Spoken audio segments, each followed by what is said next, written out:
And away we go. There we go. It's up. It's running. Reload, refresh. Reload, refresh. There we go. We're into it now. We'll just wait. Bide our time.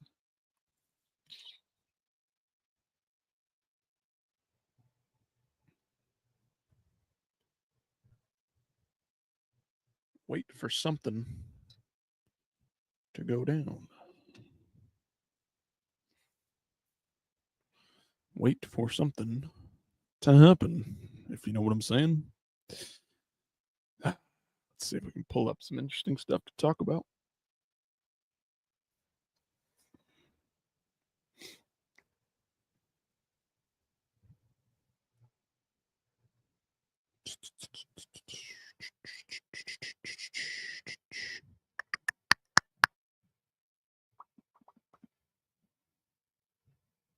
That's pretty damn funny right there.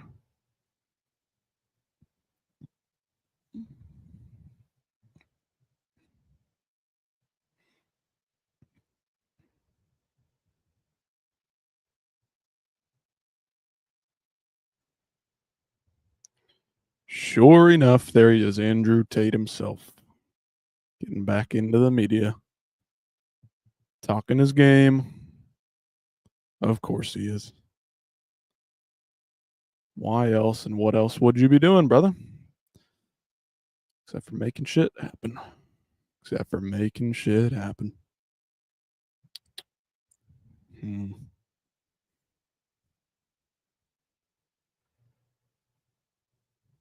What else we got going on? What else we got going on? Should we even look into something? I don't know. MMA fighting, bloody elbow. Got anything interesting written today?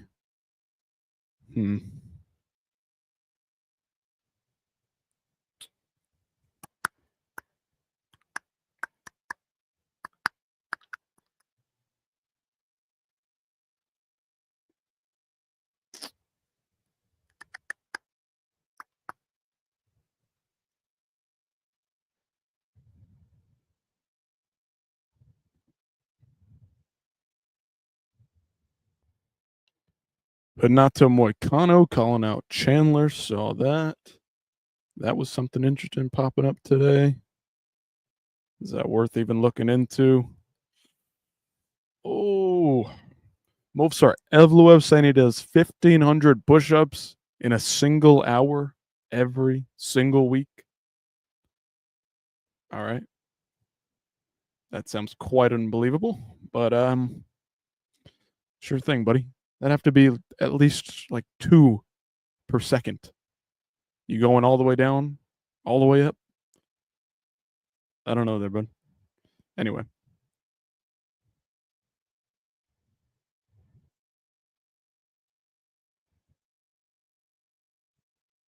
Let's see what the pound for pound show's got going on. Full episode.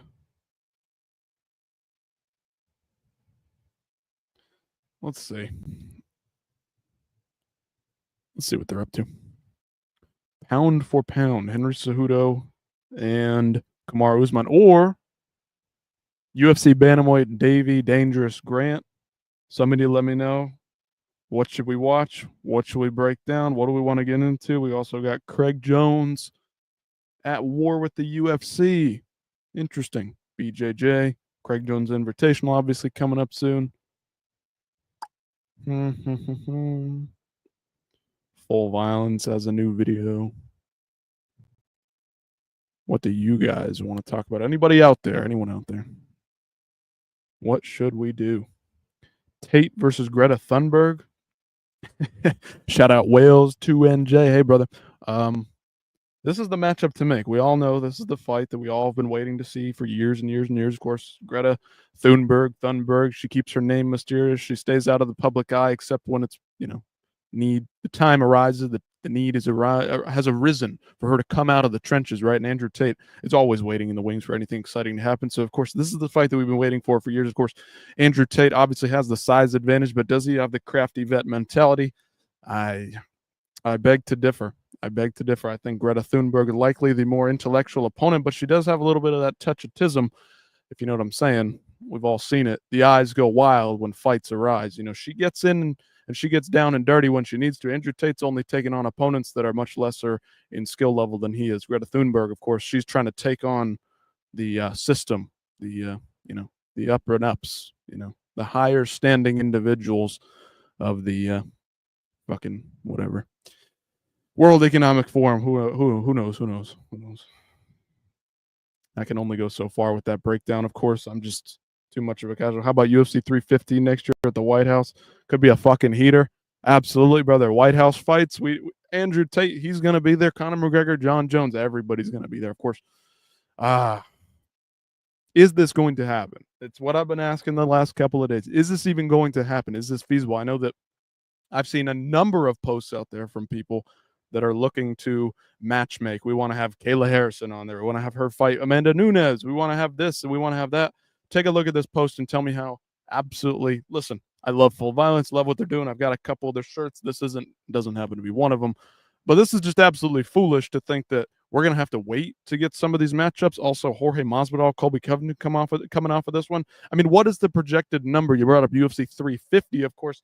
This could potentially be the biggest card of all time. It's obviously a spectacle fight card, much like the Sphere was. They're probably not looking to put the biggest and best names on it. It's probably going to be mostly Americans, I would have to believe, except it'd be fucking hilarious. I'm an American, but it would be funny if a lot of the American fighters lost on the card. Very disappointing. Right in front of the White House, right in front of the president. Again, whether you think you like Donald Trump's policies or not, that's kind of just not important right now. What's important is that the president of the United States wants to have fights on the front lawn of the White House. Of course, people don't want UFC getting involved in politics, but I'm sad to say, and unfortunately for anyone out there that thinks that politics and sports should be separated, politics and sports have been intertwined for many, many decades. It will happen if Trump and Dana are involved. Listen, they're so tight, such good friends. If Trump wants it, if Dana wants it, they're going to make it happen. The weird thing is, fuck that. We want the Americans to win. Hell yeah, brother. Of course I want the Americans to win. It's just a matter of like, who are they going to put on the card? What kind of title challenge implications are going to be involved? Who's going to be fighting for a title? There's guys like Sean Brady out there. Corey Sandhagen, of course, will be taking on Marab very soon, but that likely won't be all the way in July of 2026. I mean, that's a long way off. But again, the weird thing about this is like, we haven't had soccer stadium arena fights. We haven't had football arena fights yet. Like, there's been no 45 plus seater arenas holding UFC fights. I mean, but yet we're going to have events outside. Dana White famously does not want to do events outside, but then this somehow is going to come together. I think you're right. If it's Trump and Dana, it's not unlikely that it will be happening. And yeah, man, fuck that. We want the Americans to win. Listen, I want to have American pride, but I also love the champions that are in house right now for the UFC. The guys that are all fighting right now, very exciting out there. John is playing mind games with Tom. Are you a John Jones fan, brother? You think John's playing mind games with Tom because he retired, right? And now it's only been 13 days and he's already coming back out of retirement allegedly. Now, listen, you can't take everything but with a grain of salt, right? It's John Jones. Like you said, he's playing mind games. Is he playing 4D, 3D chess? Who knows? I'm not a big fan of the John Jones antics myself, but I got to respect what he's done in his career as a fighter. It's been impressive, but he did lose to Dominic Reyes. Not sure if you watched that one, my friend, but he lost that fight. Look at the profile pic, mate. You can tell. I got to zoom all the way into your fucking profile pic.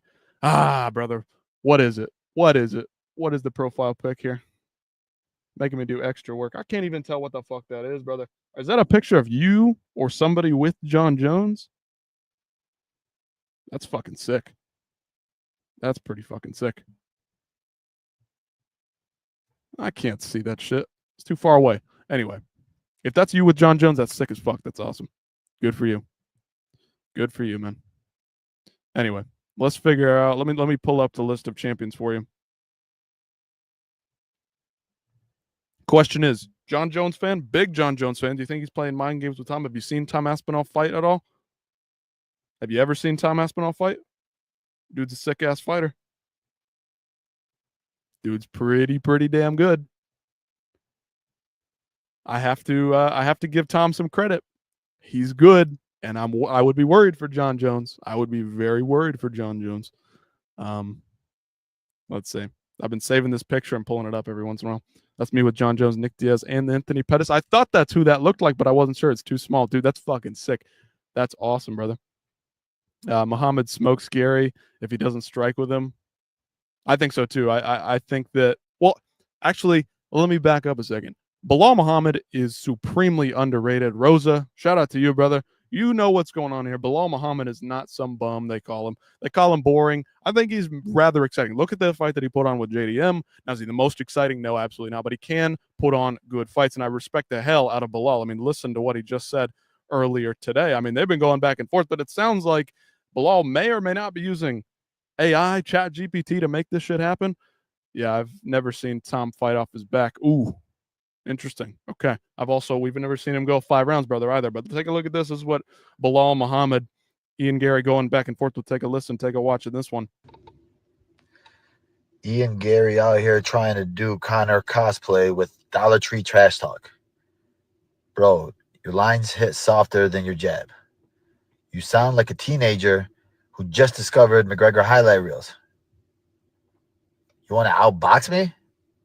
Try out talking me. First, without embarrassing yourself. Until then, go back to rehearsing in the mirror.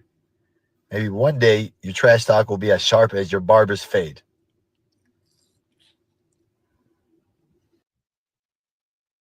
Ooh, that's tough, brother. That's tough. Tough. Look at Belal go. How should Belal respond to Ian Garry terrible trash talk? Dude, that's pretty fucking funny.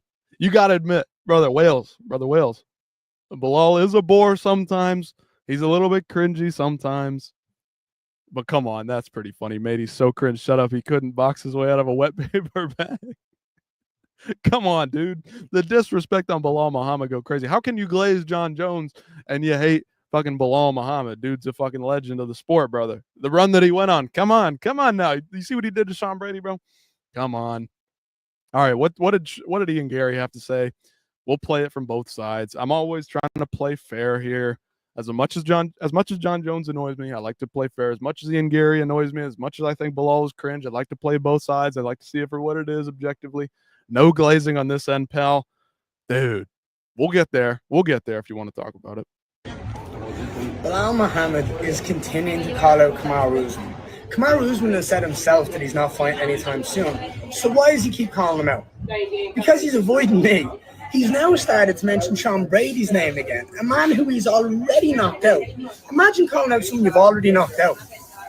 Here's the truth. Had Belal beat JDM, he would be fighting me in his hometown of Chicago. So do the right thing. Don't let your hometown down and accept the fight in Chicago. I'll see you soon. I like it. I'm actually digging this. Might as well. If we want to keep these guys active, which is not what I'm always looking for. John Jones, the beginning of his career, the reason that he became champion so early, the dude stayed active and he put motherfuckers away, right? Alex Pereira, the reason that he's become one of the biggest stars, he stayed active and put dudes away. Look at Joshua Van jumping up the rankings so high that he's gotten himself into a title contending spot. That's because he stays active. Belal versus Ian, okay. That doesn't get you a little bit jazzed. Now, listen, maybe the fight plays out, and listen, I'm a little worried about this fight being boring as fuck, but I got to be honest, it would be a big fight to add to that 319 card, which is looking pretty weak right now. That Chicago card not looking very interesting. Currently, Jared Cannonier versus MVP as the co-main event. Really? What the hell is that? Where'd that even come from, brother? Like, what in the world is going on? And so Belal kind of playing up the cringe. Like you said, Wales, he's very cringe, makes you roll your eyes, but at least he's self-aware and he's playing it up. You got to give him credit there. And Ian Garry, listen, his fighting style annoys the shit out of me. It's boring as fuck. He's very good, though. I have to admit, the dude's very solid everywhere. He's just not a finisher. He's not willing to go in the fire and get dangerous and get in there and finish some other dudes, right? He's willing to stay away from danger to secure a victory. Now, that's more power to him. It is what it is, but that's just what I see on the outset. Let's take a look at that UFC 319 card. Now, it's in August, middle August, over a month away. This would be a quick turnaround, but if somebody's looking to cement themselves as the number one contender, Belal versus Ian is the way to go. But it's not going to be Sean versus Ian. And of course, Ian mentioned it himself. Belal Muhammad is from Chicago. Kamaru Usman, Belal. The cuck cloud has passed Garry. He's a good fighter. Right. The cuck versus the buck. That's the fight that we all want to watch. Joaquin Buckley and Ian Garry. Dude. If some guys pull up on short notice, I respect them. Ian Garry pisses me off, but listen, he's taking 2 fights on short notice back to back. This is a weak-ass pay-per-view, brother. We talk about how bad 318 is, the Max Holloway, Dustin Poirier card with a co-main event of Patricio Pitbull, Dan Ige. Yikes. And then Ateba Gautier, the hot African prospect, he's been looking good on the come-up versus Robert Valentin. What the hell have they earned to get on a pay-per-view main card? Well, let me tell you, this card, 319, isn't looking too much better. Remember when the UFC went on these summer runs that were just absolutely fantastic? Throwback to 2017, 2018, 2019. Those summers were full of fun. We can go back and look at those if you'd like me to prove it to you. But Dricus du Plessis, Khamzat Chimaev is a huge, monumental fight at middleweight. Dricus du Plessis could be going for all-time status at middleweight right here. I know Anderson Silva has the long-running track record, but the guys at Dricus du Plessis on his resume, these fights have been absolutely fantastic for him in terms of all-time importance, right? Robert Whittaker, one of the best middleweights of all time, former champion. Israel Adesanya, one of the longest reigning champions at middleweight, looking really, really good here. Any card is better than this weekend. No UFC. Hell yeah, brother. Hell yeah, Wales. MMA fans complain too much. I don't know, man. These cards, they're looking very weak. Now, the weeks that they take off piss me off, right? I want to be in there. I want to be watching fights. PFL Europe had some great cards on tonight. They were in the middle of the day, right? Not some great cards, some great fights on during the card. PFL Europe, you got to get it on your phone app and then cast it to your TV. It's way too overcomplicated for me, in my opinion. But dude, the PFL card today with those fights in there, very, very solid. Lots of fun knockouts in those. I mean, listen, if you're a fan of MMA, there's MMA all the time, every day. You can find it. It's out there. Street fights, cement fights, grass fights, backyard brawls, whatever you want to find it. Name it yourself. Go find it. It's out there. You can stream it for free. Legally, of course, mind you. But listen, 319, Khamzat Dricus, great top of the line card. Great Welsh prospect from that card. Yes, sir. Yes, sir. Jared Cannonier, Michael Venom Page, that is, of course, formerly of Bellator, has been moving over here, doing some damage, having a couple snooze fests. Ian Garry did beat him. That was quite a bit of a snoozer. Tim Elliott, Kai Asuka, of course, Kai Asuka, a big star over there in Japan. It is what it is. Tim Elliott hadn't fought in forever. Karine Silva, JJ Aldrich, Jessica Andrade, Lupi Godinez. You got to be fucking kidding me. Wales, you said it yourself. You like when the UFC's fighting. Doesn't matter who it is. But come on, brother. You want to watch these two fight on the card? You're fucking lying if you're excited for either of these two fights. I literally could not give a shit about any 4 of these women on there. No disrespect. It's nothing sexist. They want to come after me. I've had comments coming after me saying that I'm sexist, that I'm wrong for this. Listen, all respect to them in the world. If they want to fight on these cards, go ahead, throw it at the bottom of the prelims, because these women's fights just cannot provide the danger factor that we need in MMA, right? Oh, you don't like women's fights? Absolutely. When they deserve the acclaim and praise, I'm all for it. But for the most part, they're not up to snuff, right? They do not play any factor of danger into their fights. Nothing dangerous happens in their fights 95% of the time. Of course, there's knockouts. Of course, I have fun. I get excited for them. I don't blame you, mate. I don't like them either. Listen, Kayla Harrison, Amanda Nunes. That's exciting to me. That's intriguing to me. Tatiana Suarez, Zhang Wei Li. That fight didn't play out very interestingly. It wasn't very fun to watch, but I was excited for it going into it. Excuse me. Cyborg. Anytime she fights, I like Cyborg. I respect her. She, in my opinion, still kind of the go to the sport in terms of women's MMA. There's just not a lot of women that provide the danger. They're skilled martial artists, but physically, they cannot provide the danger that men do. Their bodies don't operate in that way. When they're going for submissions, their bodies are more flexible than the men are, so they don't tap to submissions as easily. It's just not there. It's nothing against them. They're more skilled than ever. They're more defensive than ever. They're better martial artists than they ever have been. The game is catching up, but they're all rising to the same equal level. And when they do not provide the explosivity and the danger factor that the men do, it's just not that interesting to watch, right? I'm only providing facts here. Sometimes there are knockouts. Sometimes there are finishes. Sometimes there's dangerous women out there. I just, for the most part, do not care about it, and do not make me pay for it. Do not put it on my pay-per-views. That's what I'm sick of.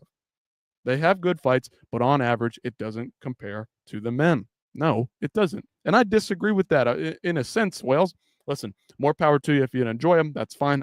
Listen, if you just want purely skill-based fighting, it was pretty good. That Tracy Cortez fight last week, I wasn't that into it, but I mean, clearly they're well-developed, skilled martial artists that have been training for years. So if you want to give them that credit, that's fine. But when I watch MMA, listen, not every fight needs to be a slugfest. Van versus Royval was a fantastic fight. All-action, fan-friendly fight. I loved it. It was awesome. One of the all-time classics. Not every fight has to just play out on the feet, right? You can have scrambles. Another fight that comes to mind that I've seen in the last couple of years that's very exciting and one that I love that will go down as one of my all-time favorites, Gamrot versus Sarukian. That was wrestling scrambles, predominantly scrambles throughout the entirety of the fight. The pace, the pressure, the wrestling was fantastic in that fight. It doesn't all have to be wars and slugfests. But listen, the women just aren't doing the damage. When I watch MMA, I want to see damage being dealt. I don't need to see a bunch of women pitter-pat. I don't need to see a bunch of men pitter-pat either, okay? MVP, Wonder Boy, some of these karate guys, they point fight, but they also provide some level of a danger and explosion, right? You might look at Yoel Romero, if you've never watched MMA, and say, that guy's pretty boring. He takes a lot of time off in between his strikes, but you know that something's going to pop off any time that he throws, brother. What state you from, mate? I'm not going to reveal that to you, but I'm on the East Coast. I'm on the East Coast. Relatively close to the East Coast. I'm on the east half of the United States. I'm American. I suspect you might be out west or middle of the country based on that picture, which is pretty cool. Anyway,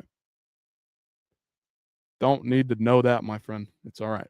Anyway, prelims are looking solid. Steelers fan? Oh, okay. All right. Steelers. Pittsburgh Steelers. How they looking? Am I wrong? Did they get Russell Wilson? I'm not a big sports guy outside of MMA. Boxing a little bit. Outside of that, not too much, my friend.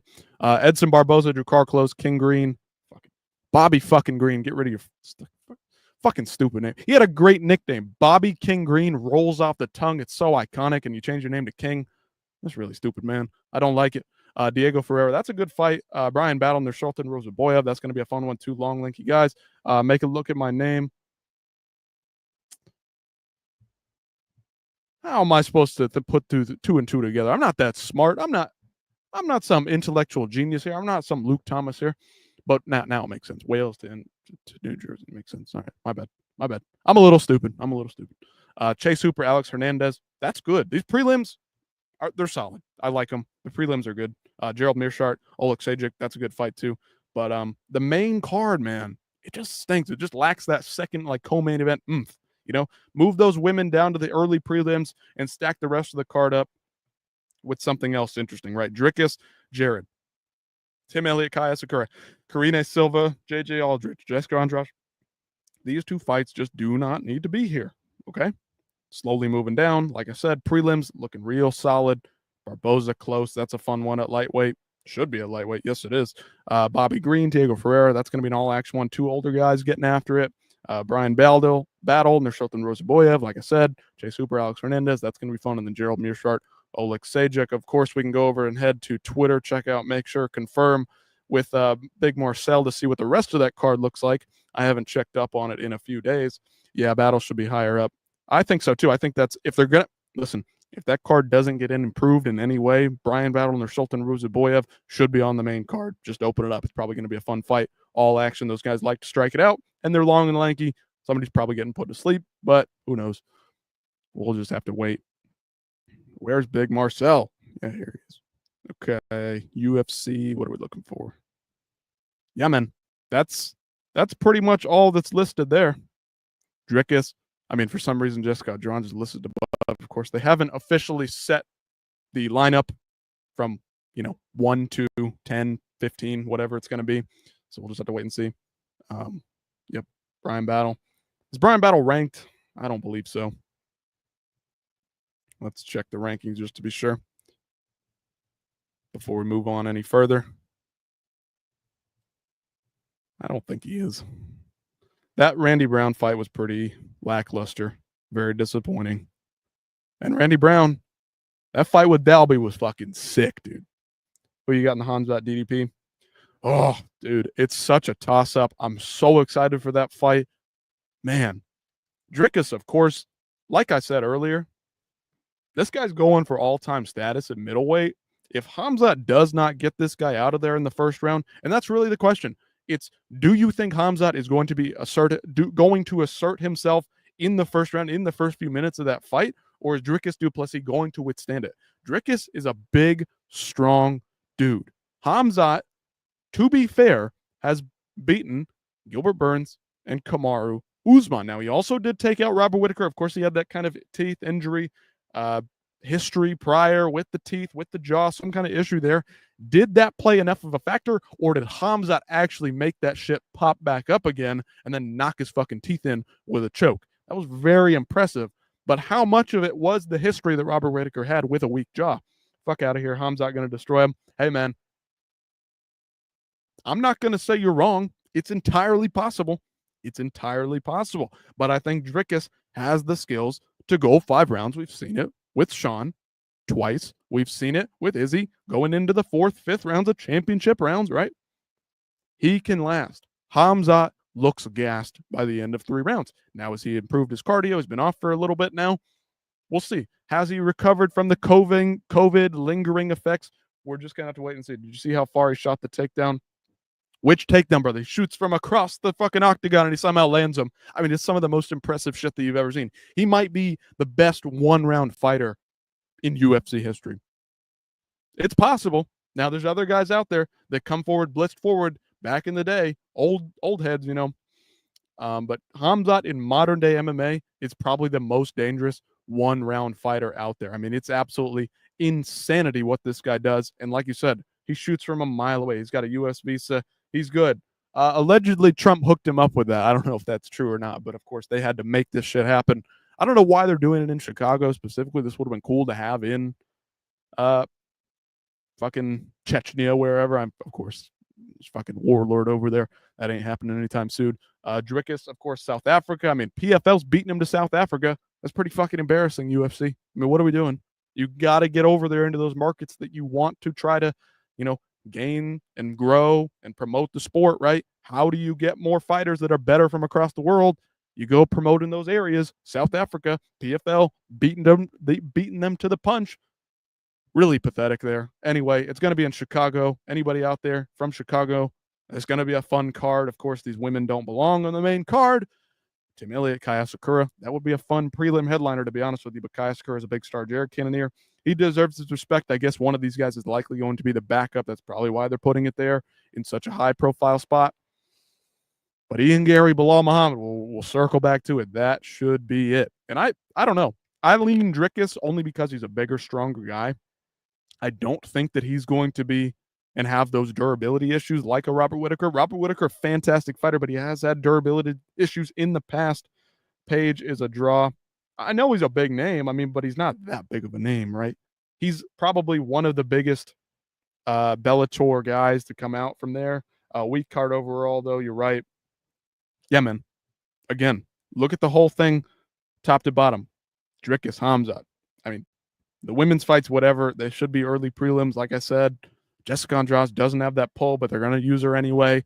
They're trying to push Karina Silva, but just JJ Aldrich, like what are you doing? Like, I don't care. Tim Elliott, really not a big name, but Kaya Sakura's got some big name Japanese value to him. We have to, that does come into effect in some ways. But how much are the Japanese fans going to be interested in watching this? I mean, what time is it right now? Let's say a pay-per-view was going on right now. It's pretty late in the evening. What time is it in Japan? It's in the middle of the day. Okay, never mind. So they could show up and watch a card on a Saturday or Sunday, whenever it is for them. Like I said, Edson Barboza, Jakar Close. It's fun. Like, it's weak. The pay-per-view is weak. The prelims and the early prelims, I'm sure, are going to be decent. Oh, hang on a minute. Edson Barboza's on the card. Hell yeah, dude. Hell yeah, Edson Barboza's on there. You know what's going on. You got a picture there with Pettis and fucking Diaz and John Jones, man. You know the legends that are on this card. Diego Ferreira, Bobby Green, Chase Hooper, Alex Hernandez. That's an interesting matchup. Dude, Alex Hernandez, one of those guys that he just will not go away, man. As much as he annoys me. And Chase Hooper, he's on a bit of a run here. We'll see what he can do. That last Jim Miller fight was a little bit lackluster, I got to admit. After finishing off Vyacheslav Borshev the way he did, and then looking like that against Jim Miller, a little bit disappointing. But what were we going to get into with the rankings? I completely fucking forgot. Anyway, classic striker versus grappler there. Hell yeah, man. Hell yeah. Well, I mean, Alex Hernandez has proven that he's got a little bit of grappling in him, but it's not much. It's going to be heavy power punches coming from Alexander Hernandez and Chase Hooper dipping under and likely getting some takedowns, hopefully, potentially. Alex Hernandez, I really don't need to see this guy fighting in the UFC too much more. He just flip-flops back and forth. Commit one way or the other. Apologies for that. Let's see, pulling it up. Listen, look at, it's like 1 win, 1 loss, 2 wins, 1 loss, 2 wins, 2 losses. I mean, it's just not how we want to see it go. Of course, he had that huge, I believe it was late notice even against Beneil Dariush back in 2018. That was fucking wild. Got the KO there. OAM, that was solid. I mean, look at what OAM's gone on to do in the PFL. I mean, he's made something of himself. Good for him, but it's OAM. Lost to Cowboy Cerrone, all that trash talk. That was fucking hilarious. Yes, sir. Cowboy did teach him a lesson. That was one of the most embarrassing performances I have seen I wasn't even an adult back then. I have witnessed some embarrassing performances. Conor McGregor, Habib, for example, all that trash talk leading up to it. And then to see Alexander Hernandez get put in the dirt like that, that's fucking funny, bro. That was fucking funny. That was really good. Really, really impressive there by Cowboy to just ride through it and just fucking smoke dudes. Trinaldo, of course, it's Trinaldo. It's an old head Trinaldo. And all that shit he talked, yeah, man. Talked mad shit. He was calling Cowboy all kinds of names, disparaging Cowboy, saying that he hadn't done anything. He's a fucking bum. And then Cowboy just goes in there and fucking lights his ass up, shows him levels, and puts him in the dirt. Chris Grutzmacher, whatever, bro. Drew Dober losses. Thiago Moises. Look at what Thiago Moises has done since then. Mike Breeden. Whoa. Yikes. Losses to Moicano, Quarantillo. Win over Jim Miller. Decision, though.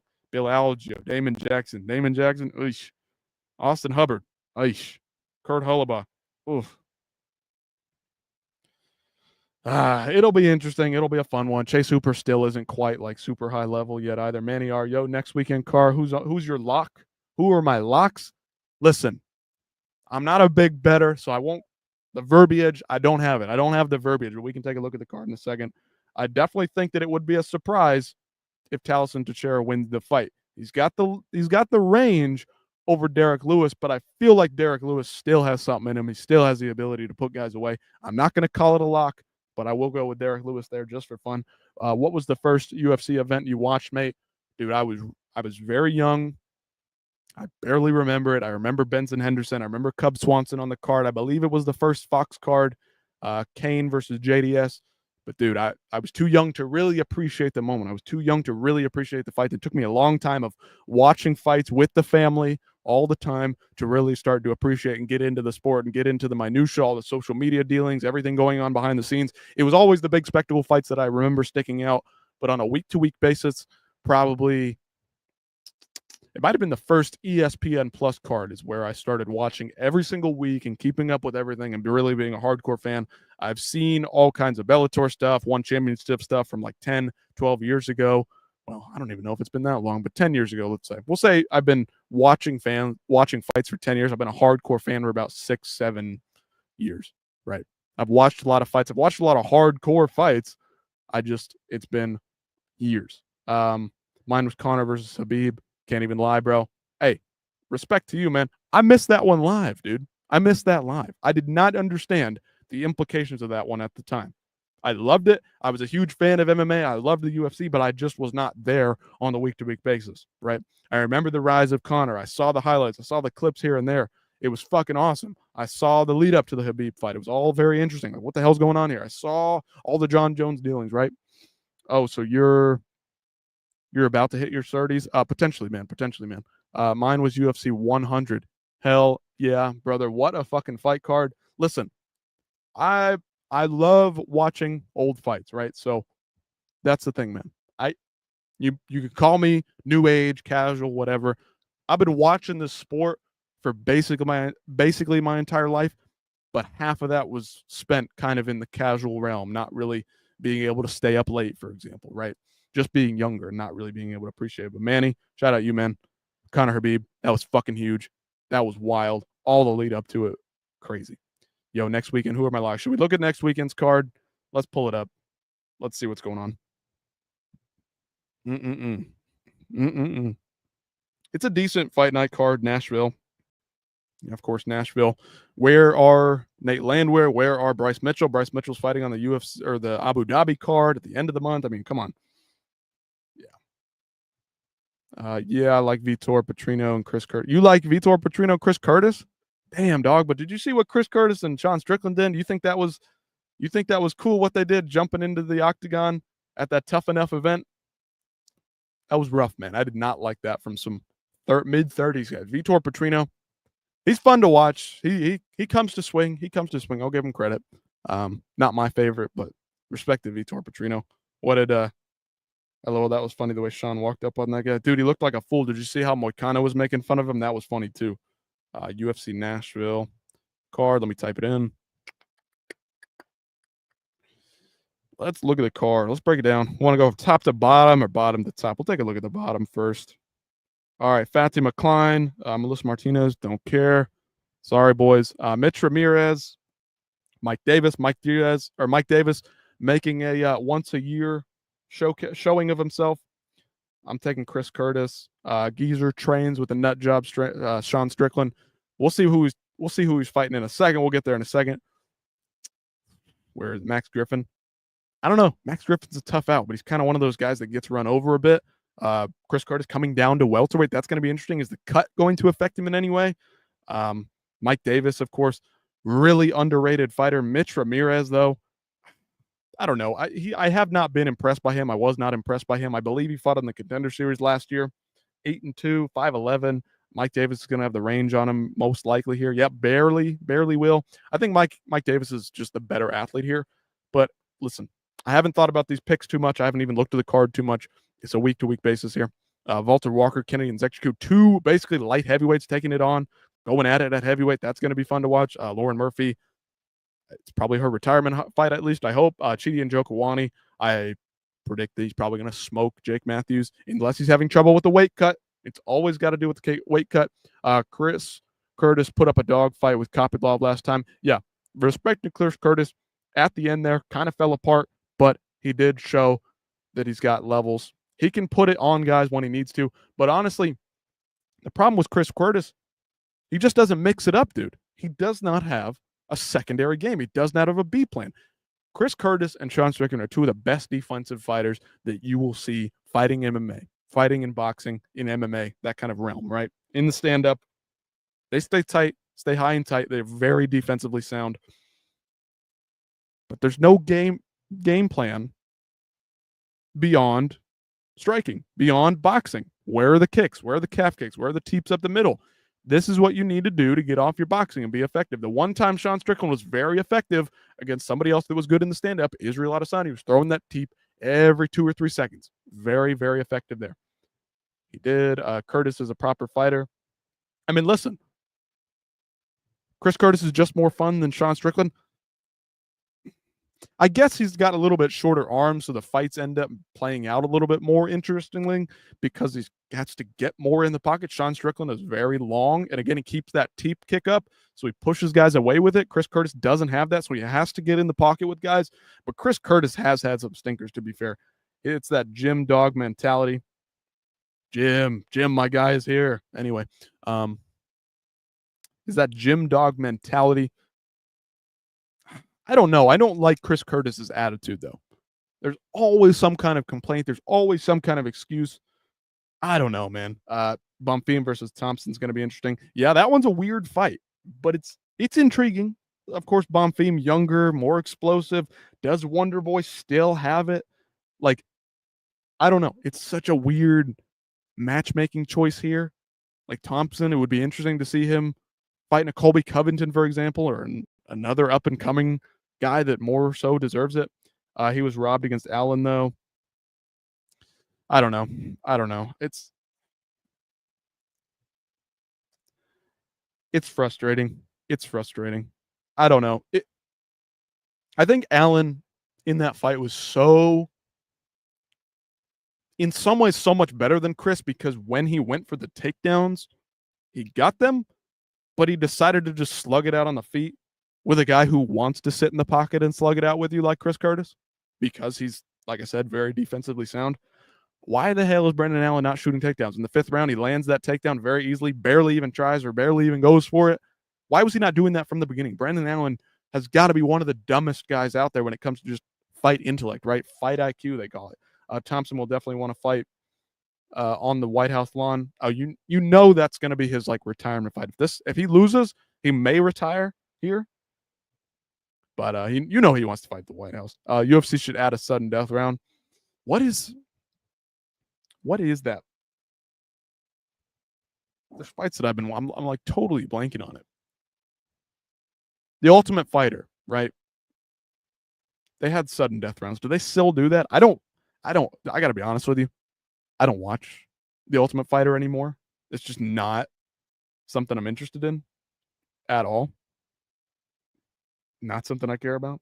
A lot of fighters are going to have that in the back of their mind. It could disrupt the beginning of 2026. Yes. Yeah, I think it really could because like I said, Full Violence, like I love what they're doing, but that post they made that I was showing you earlier, Wales, dog, that's fucking stupid. That is beyond me. How they could line this up and say, this is what we want to see. You want to wait that long for Kayla Harrison, Amanda Nunes? You want to wait that long for Justin Gaethje, Dan Hooker? You want to wait that long for Izzy and Strickland too? You could easily do that in Australia in a rematch. Colby and Masvidal, that shit ain't fucking happening. Have you seen the size of Masvidal recently? You see what he's getting into? Like a final extra round if it's too close to call after 3.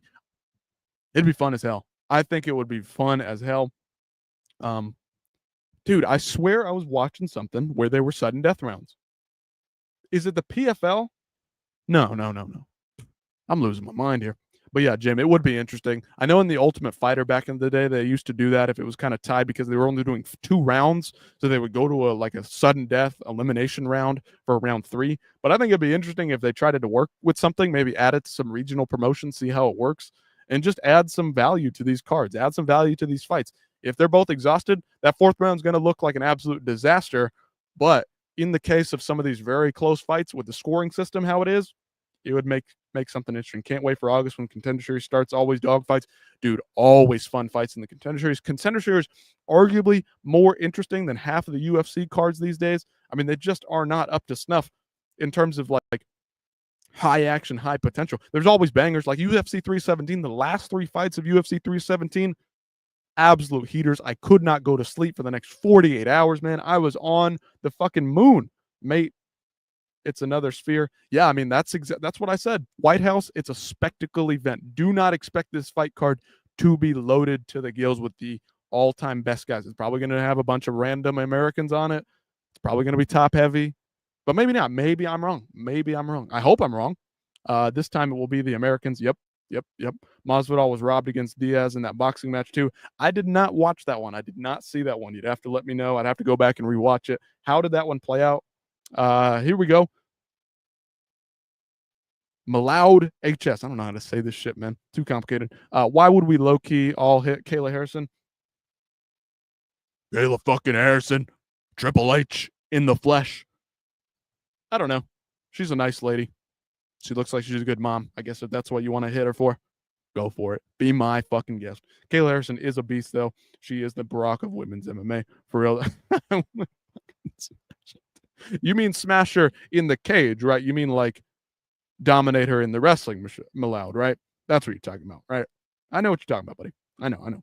Kayla is genuinely a good human being, Christian woman that looks after her sister's kids and also the only American champ, right?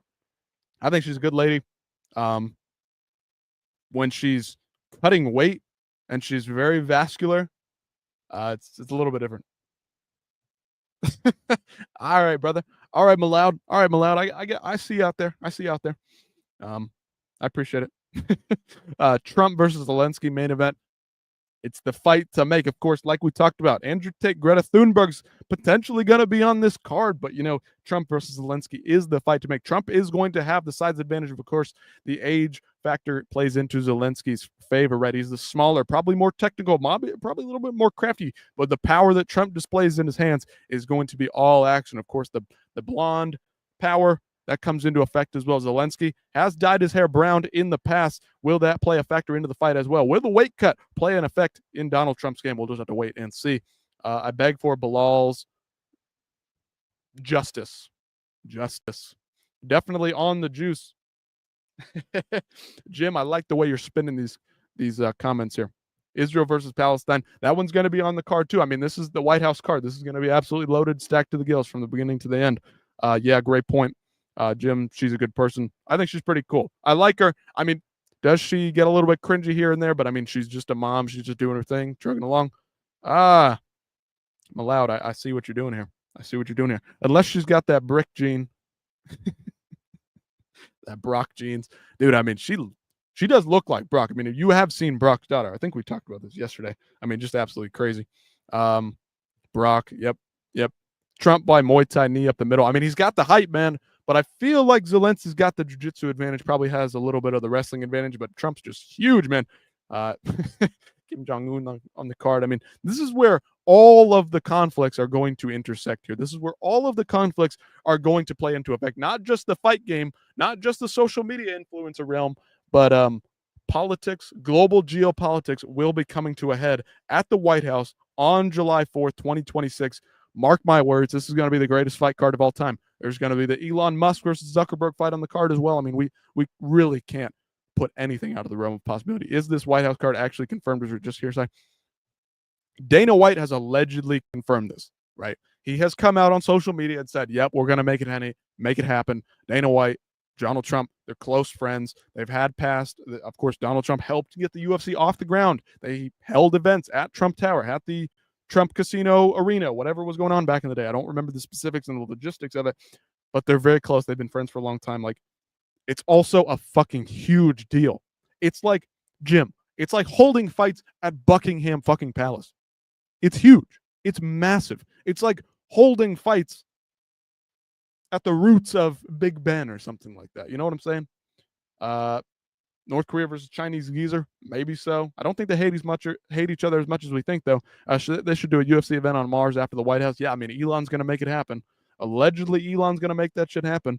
To be honest, this is how they should settle political issues. Best fighters of the country go into the octagon and fight it out. Dude, that's like some straight gladiator. You ever seen the movie Troy? Brad Pitt, he'd just go in there, one-man army, be one-on-one, save all the lives that you can. Just have one guy versus one guy. They battle it out. That would be interesting. Malloud disagrees with you, Jim. Disagrees with you. You'll never see those so-called free countries in Europe do this. Hey, I mean, the entire world's going down the toilet. Eventually, everybody hates each other, and it's sad to see. Karl Anthony Towns, dude, him versus LeBron would be a fucking huge fight, right? Bring back gladiator fights. I want to see Francis fight a lion. Hell yeah. Francis Ngannou? Yeah. I think he could beat a lion. He's got it there. Of course, the lion has the dangerous claws you got to watch out for that Ford Escort stopping power that Francis Ngannou has. That lion ain't got shit. That lion ain't got shit for Francis. I like these events in cool setting. The boxing arena in the middle of the Times Square was pretty cool. Yeah, but it wasn't fun for the fans, right? It was just like a spectacle thing. Like it didn't fucking matter because like nobody was there to watch it. There were like 20, 30 people standing around watching that shit. It was fucking boring. Like, to watch on TV did not look interesting. Why do I think Joe Pyfer low-key smoked DDP right now? No. I think Joe Pyfer, listen, he talks a lot of shit in the media, was disparaging Mexico. He's been taking some hits in the media there and here. But I think his grappling game is pretty solid. Of course, he's gone over to Cage Fury and done a couple of grappling matches over there. He's got a good jiu-jitsu game. Of course, he's dedicated to the craft, but he's also big into gaming, which I feel like gaming, and I'm not a big gamer, but I feel like that takes away so much time from your game. Like, how much time are you spending gaming? How much is the setup costing you? Like, all the shit that I'm running here, I've had before. I mean, it doesn't really cost me anything extra to set this up beyond what I do outside for work. Like, all this stuff that I have is just knickknacks and things that I've set up to make this run. How much money is Joe Pyfer putting into the gaming, for example? Like, how dedicated is he to the craft? Because he needs to keep improving. That last fight he had was not a big improvement over the Jackerman's fight, although he did get the win. No, mate, we're the last free nation on earth. The Second Amendment helps us with that. Can't disagree with that. Cannot disagree with that. I know some people want to take that away, but the more you take amendments away, the harder it gets to live. Jim says the UK is cooked, man. Woo. I hope not, man. Come over here. United States is pretty cool. Manny R. Bo Nickel versus Ikram Mariskarov, so Ikram can retire Bo. Dude, I heard there's a rumor going around. I don't think it's true, but Jun Young Park, the Iron Turtle, potentially fighting Bo Nickel. Of course, Bo Nickel's going to the Real American Fight League that Hulk Hogan and Eric Bischoff over from like WWE are running, some like real wrestling. Like, it's not WWE wrestling, but it's real wrestling, professional, amateur, whatever you want to call it. UK's cooked. I hear from sources that a trilogy between O'Malley and Marab in the works. Fuck that, brother. Fuck that. Shut up, Malad. I don't want to hear that. I don't want to hear that. I hope you're dead wrong. Bo Nickel went back to wrestling. He signed a contract with some organization. Right. Like, he says, or he's told Ariel that he's going to be flip-flopping back and forth as much as possible. But, like, again, it's like what I was just saying about Joe Pyfer. Like, how much time are you spending on your hobbies? How much time are you spending on the side gigs? Bo Nickel does not like getting punched in the face. Wrestling, it's a very grueling sport. It's one of the toughest sports out there. But it's just not the same as getting punched or kicked in the fucking mouth. It hurts. I do not like getting hit in the nose, okay? That's why I didn't last long in the gym sparring, okay? That shit fucking hurts, right? It fucking hurts. If I had more money, I could probably go to a boxing gym, train, get a little bit better. But it fucking hurts to get punched in the fucking nose. And he doesn't like getting punched. Bo Nickel can beat Hamzat Evsley. So he says. But come on now. Come on now. Renier de Ritter, he's solid. I'll give him credit. He has impressed me since losing those fights in one championship, coming over here, doing what he's doing. He's on a fucking hell of a run. Could he beat Robert Whitaker? Great stylistic matchup. Very interesting. He's got dominant grappling. He's good in the clinch. No. Bo Nickel does not beat Hamzat. Does not. No fucking way he beats Hamzat. Jim, I'm hoping I can visit the U.S. sometime next year. Too many ties here, so I couldn't move full-time, unfortunately, but it does seem like the place to be. Where are you from? East half of the country. East side. Got some nice mountains out here. Nothing is like deserty, beautiful as like Denver area, Salt Lake City, Utah, Colorado, Arizona. Not out that way. That's more deserty. We're more like greenery, forests, rivers, lakes, that kind of thing. That's where I'm at. Bo needs to work on his striking. You already have the wrestling. Right, like what is the wrestling really helping you develop? What, like Malad said, the wrestling, he could stand up to a Hamzat, but ain't no fucking way he's beating Hamzat. Ilia Topuria is overrated. Hear me out. Finished a washful coming from lightweight and a KO 2 months from that fight. Holloway coming from lightweight, washed Oliveira. Ilia Topuria is the GOAT. Overhated or overrated? I don't understand. It's a little bit contradictory what you're saying. My man seeing Bigfoot in Virginia. Probably. I've visited Virginia. Absolutely. I've visited a lot of states over on the East Coast. That's nice. It's a little bit quaint, a little bit more boring maybe than the cities of the West, but it is what it is. Ilia Topuria overrated? I don't think so. Jim might have heard this yesterday, but I think Ilya, what he did yesterday, or what Ilya did last week was highly impressive. He did not just go in there and use his boxing ability and knock the fuck out of Charles in 30 seconds, right? He went in there, he went toe-to-toe with Oliveira, took a big elbow right to the face, walked right through it. Oliveira tried to take him down, switched it midair, got his hips and his knees down to the ground in dominant position, crossed over into side control, and then got into a crucifix position over Charles Oliveira. He then proceeded to stand up, get out of a leg lock attempt against one of the best jiu-jitsu guys in the history of the UFC. Somebody very dangerous on the ground, right? Somebody very dangerous. He was fully conscious. It wasn't like when Islam Makhachev hurt Charles Oliveira and then proceeded to get into his guard and choke him out with a head and arm triangle choke. That was pretty fucking impressive for Ilya to get up from all that. He didn't just go in there knock him out. If he went in there and just knocked out Charles, it would have been less impressive to me because I know that he's capable of doing that. Like you said, the Volk knockout was after a 2-month knockout that he suffered, barely took 2-3 months off, and then came back in there, got knocked out again. But listen, he was going to find Volk's chin no matter what. Look at the Diego Lopez and Volkanovski fight.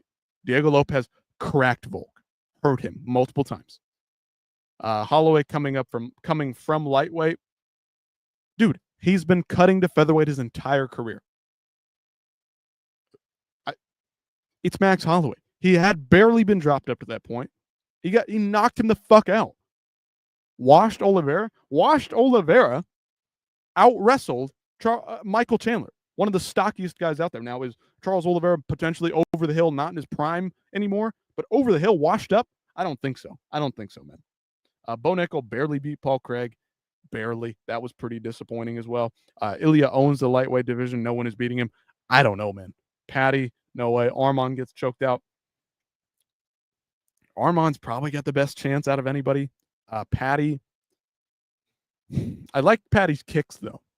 Jai Herbert, the Jai Herbert fight with Ilya Topuria, that's where he got hit straight in the fucking head, straight in the dome, fell down, recovered, though. The dude's got a hell of a chin. I mean, you saw that elbow that he took from Charlie Olives. That was pretty fucking impressive. Ilya Topuria literally has the best resume in the sport right now. Volk KO, Max KO, Olives KO. All the fighters are going to be on people's GOAT list. Dude, those are all-time fighters. All-time fighters. And he has knocked them out cold. He's pound for pound number one in my book because arguably over Islam. But listen, Islam does not have a belt right now, so you have to give it to Ilya Topuria for the time being. Then they need to make Ilya versus Islam. Fuck yeah, they do, Wales. Fuck yeah, they do. This is the fight we need to see. It's the only fight we need to see. In all honesty, too. What else we got going on? Anything new? Anything new pop up in the last few minutes? We've been talking for quite a bit now.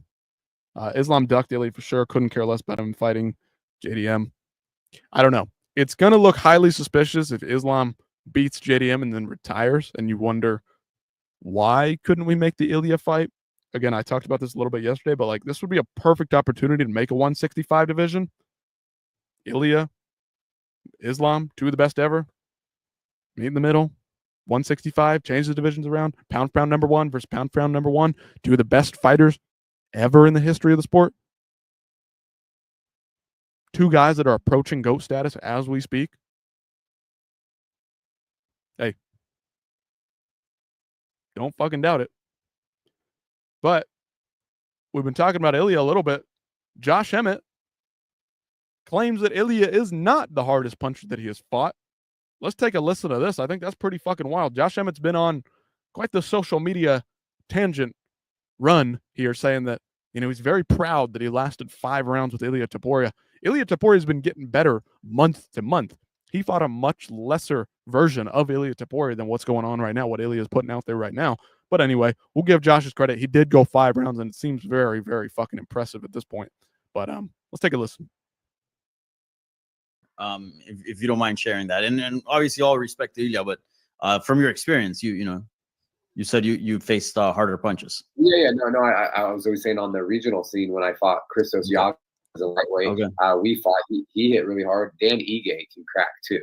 Dan Ige hits very hard now. Hit really hard too. So from just a pure just getting hit with power. You're like, damn, that was a hard punch. I'd say Dan Ige. I guess who's hit harder? If you don't mind sharing that, and obviously all respect. So the dude, Josh Emmett, of course, went 5 hard rounds of Ilya Porter. He got the shit beat out of him. 10-7. I mean, it was a terrible scorecard. 50-42, if I do remember correctly. He says Dan Ige hits just as hard. Christos Giagos, of course. Christos Giagos was around the UFC for a while. He fought him on the regional scene, of course, not in the UFC, but Christos Giagos pops a little bit harder than that. I mean, Christos Giagos, that's a bit of an interesting one to call back to, Josh Emmett. I'm curious how many knockouts Christos Giagos even has. Let's take a look. Fuck off. Get out of here, ads. Get out of here, brother. Christos. Come on. Come on. Come on. Fellas, hit that like button for the pal here. Good content. Yes, sir. Yes, sir, Wells. I appreciate it, brother. He's just saying that.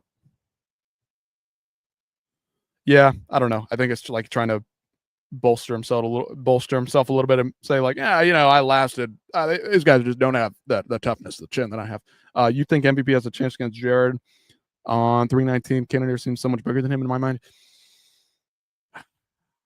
Jared Cannonier is very, very chinny, but he's very tough. Like, he's not chinny. Let me back that up. There's different like ways that we have to listen. Everybody out there listening to this shit right now, we need to figure out the right verbiage that we want to use. Of course, Belal was in here earlier. He was trolling a little bit. I listen, I get it. You're having fun. We're just chatting shit, whatever.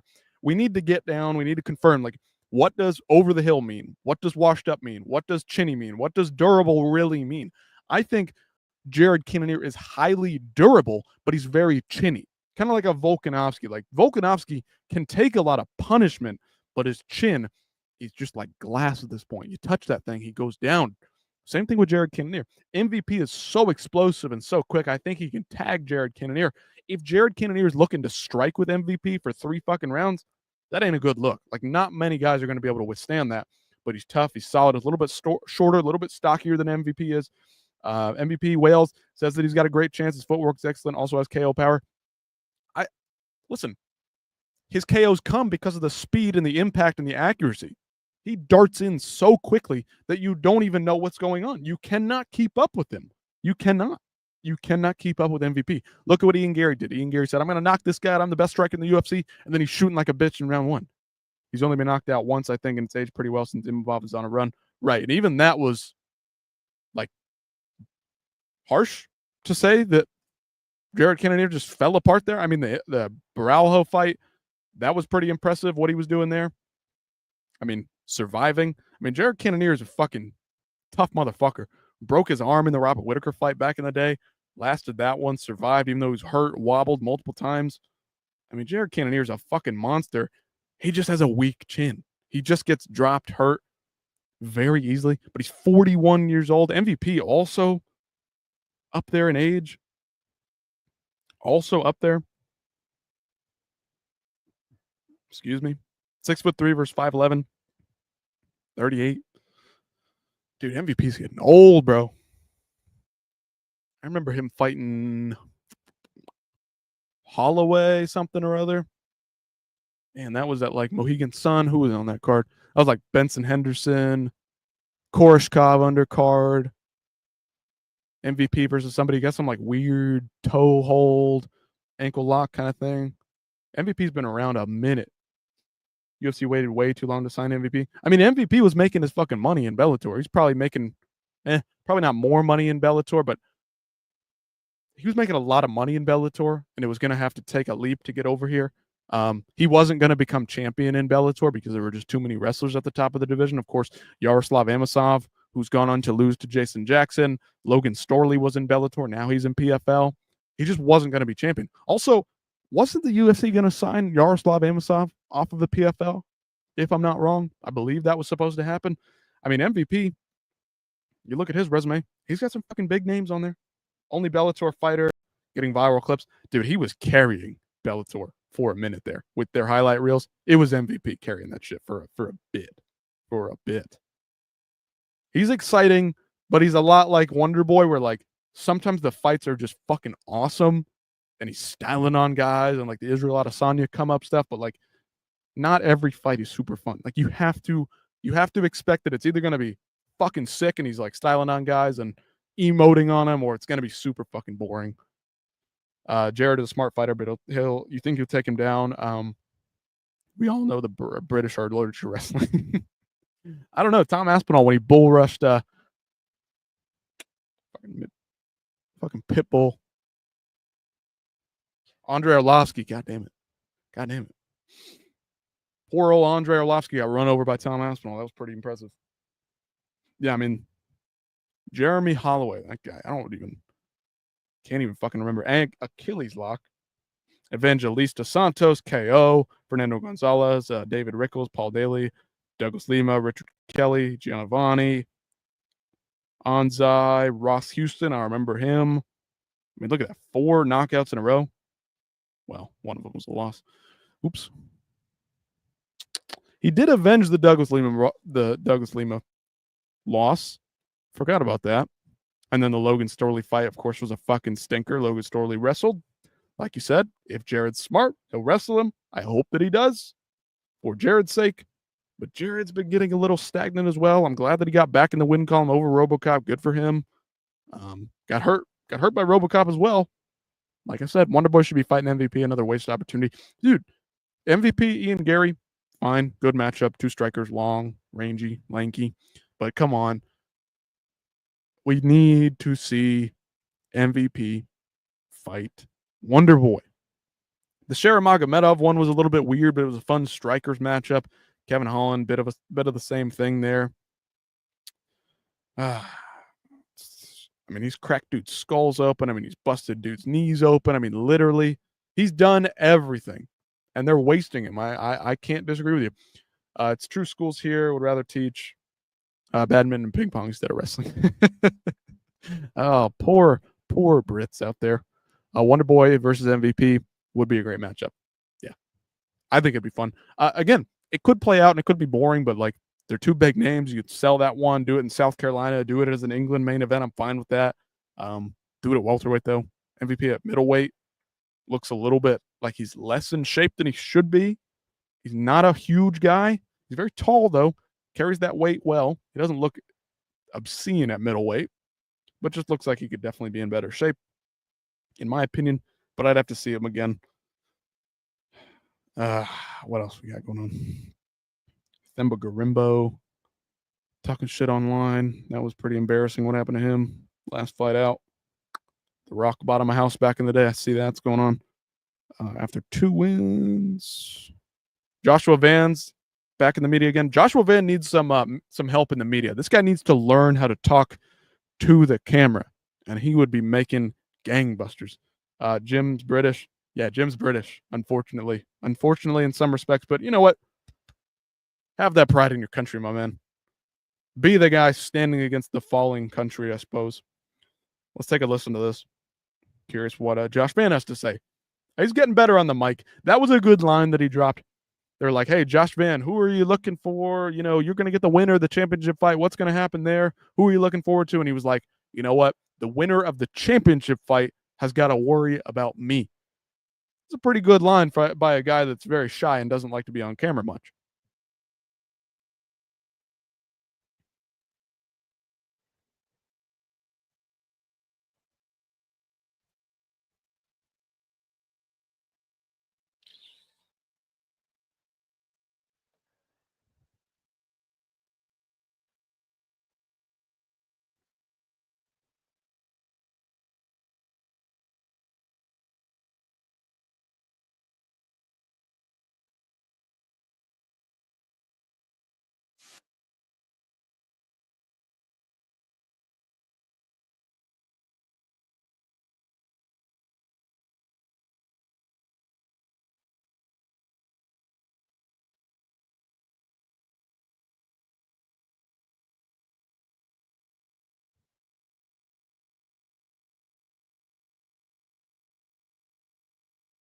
Doing hard shit will change you. It will improve you. It will make you better as not just a fighter, but as a person as well. Going through hardship, doing things like that are very impressive.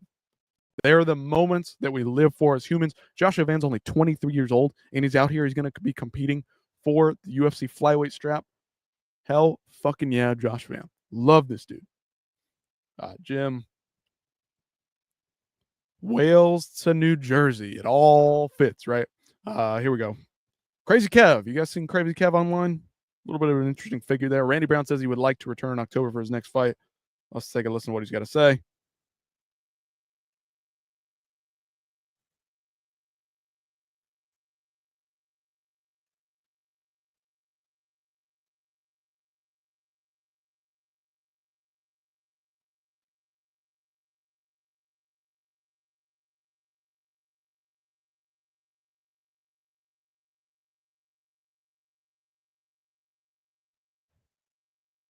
Jeff Neal, Carlos Prates, allegedly that fight is getting put back together for UFC 319, which would, like I said, add a lot of value to that one. If Belal, Ian Garry came together on late notice, of course, Belal, that's his hometown. That would be interesting. Ian Garry, Belal on UFC 319. And then, of course, man, I'm not sharing my screen properly. My bad, fellas. My bad.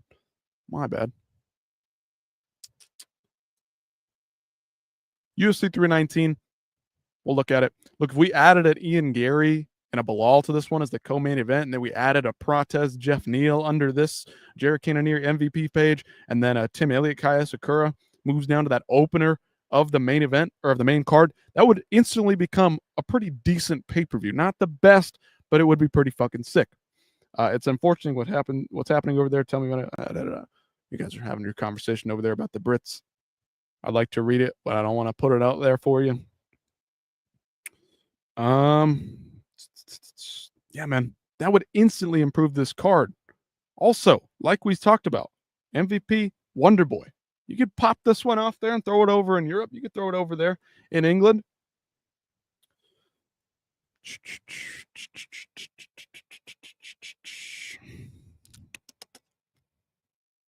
Wales to New Jersey.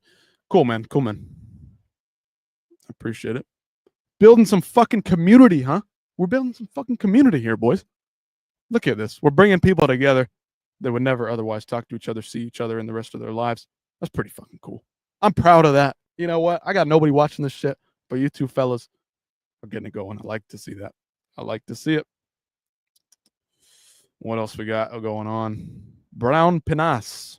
What a legend. Legend of the game. Legend of the game.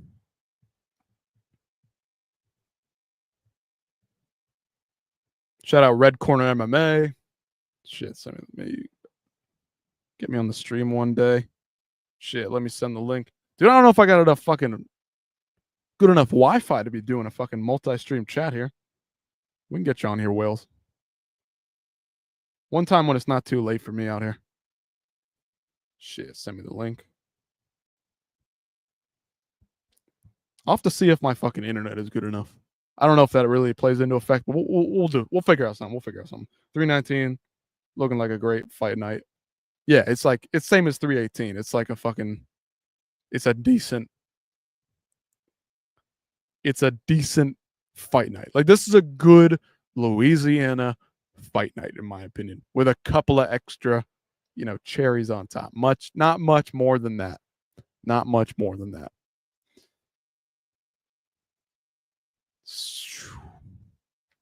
I mean, I like Prado, Varetnikov. Like, that's a good fight. Span and Lucas. Bretsky's pretty interesting. Bruno Ferreira's always all action. Fujit moves like your fucking grandpa out there. Dulatov probably going to run that motherfucker right over. Phillips, Luck Dog, that's going to be fun to watch. But like Costa Roman Kopylov is the co-main event of a pay-per-view in 2025. Yikes. Brennan Allen, Vittori, they've got history. They've got beef. They were fighting in a casino not too long ago. Why is that not on the main card? Kevin Holland, Rodriguez, like, that's going to be a scrap, bro. It's all right. Nothing special. UFC think they can get away with it just by having a championship fight as the main event. Some good fights, but where are the big names? Right, man. Like, there's decent names on here. Patricio Dan Ige, that's solid. Like Kevin Holland, whatever. Paulo Costa, of course, always popular, but like, does he really have it anymore? It's just not where it needs to be. It's not where it needs to be. This is not pay-per-view worthy. Pay-per-view fights should be a spectacle. There should be ranked fights up and down the cards, right? I said I don't love women's fights. If you're going to have women's fights, put them on a pay-per-view and make sure they're fucking ranked. Actually, mark that. Scratch that. They should be on a numbered UFC 300 card, whatever. It's going to be 318, 319, 320. But put them on the prelims, please. I don't think I ever want to see a Vettori fight again. Dude is just a heavy bag with legs. Yeah, I don't blame you either. I don't blame you. I'm getting to that point with Vettori. This is kind of the one last fight that I don't mind watching with Vettori because, again, they've got the previous history. They've got the beef brewing. They've got some hatred going on there. Where are the fighting nerds? Hey, Diego Lopez, Gene Silva, UFC Noche main event. That's big fucking news. That's big stuff. That's one of the fighting nerds. Who else we got? Caio Borralho fighting in September. Imavov, #1 contender fight for the middleweight strap. Not too long after UFC 319. Jim, LOL, 100%. Vettori, the orc. The great Italian orc. Gene Silva's coming back. Who else we missing? Rufi says he's got a fight booked. Of course, there's the Brazil card coming up. There is a Brazilian card coming up. Let's see what we got. Let's go over to Sherdog. Check out what's going on over on Sherdog. How old is Vettori now? Wasn't he in his 20s when he fought for the belt for the first time? He might have been 29. He might have been 29. Marvin Vettori. Dude has had a rough run of it. He's tough, but like not much else. Yeah, I mean, he's 31 and he fought, when was that? 2021? Yep, 2021. So he would have been, September, was that 4 years ago? Was he that young? Damn. Good grief. Vettori's a lot younger than I thought. Jeez. He's been around for a while, dude. Jeez. UFC 202? Good grief, man. Holy cow. This guy's been fighting for 10 years. This dude's like 22, 23. Damn, son. Shown no improvement since then. Yeah, I don't know, man. It's looked like the Paulo Costa fight was rough for him in 2022. Wait, when did he fight Paulo Costa? Damn, that was 2021 as well. All right, so 2021, Kevin Holland, that one's put together on short notice. Then he came back real quick turnaround back in June, from April to June for the belt. It was really just the only guy out there to fight. Marvin Vettori, Paulo Costa at the end of the year. Robert Whittaker, 2022, got his ass fucking handed to him. Got to stop eating those cannolis. Hell yeah, brother. He's a big boy, but he doesn't miss weight. I'll give him credit for as big as a tank and an orc that he is. He doesn't miss weight. Took on Roman Dolidze, beat him at 286. Jared Cannonier beat the shit out of him as well. Nothing in 2024. Marvin Vettori, that fight fucking stunk. Paulo Costa and Vettori are basically the same guy. Yeah, pretty much at this point. I think Paulo Costa's a little bit better of an athlete. Marvin Vettori's a bit tougher. I know, you know what? Fuck it. Paulo Costa's pretty fucking tough too, man. Paulo Costa's pretty damn tough himself. They are pretty similar, though. They are pretty fucking similar. Anyway, what else we got going on? Red Corner. Shout out Red Corner doing some good stuff. Islam Makhachev friend pretended to fall asleep just to escape his dart choke. Wow. That's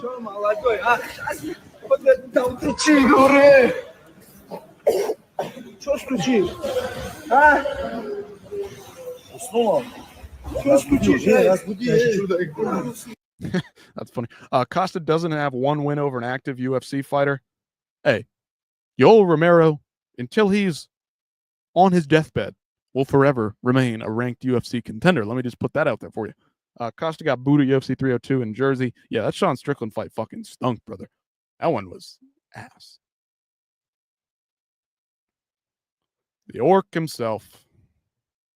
Marvin. So, of course, yesterday was the 4th of July. Jim and Wales, both of you brothers, former Brits, current Brits, sent him to Dagestan 2-3 years and forget. Yeah, Marvin Vettori could use a little bit of that.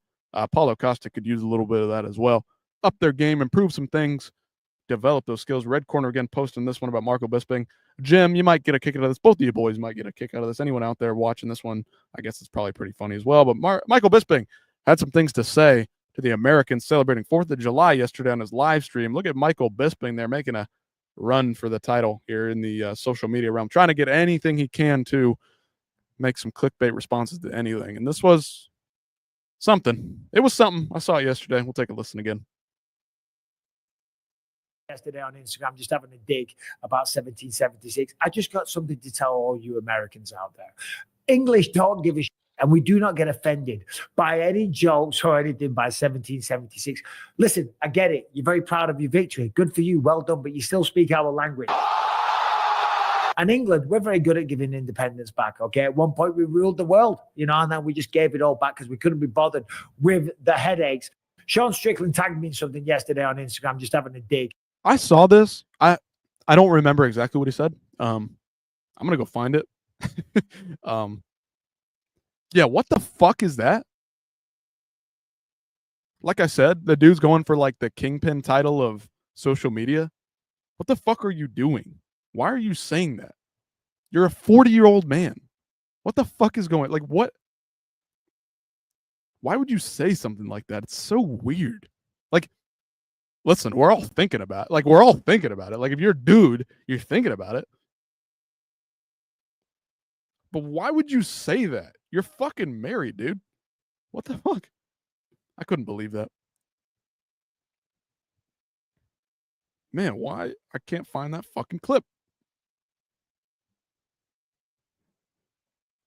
Damn, bro. So bizarre. Why? Like, what is... I don't understand the need to say these things. I've missed something here. What does he say? Well, I'll pull it up if I can find it in a second. Very odd. The other day.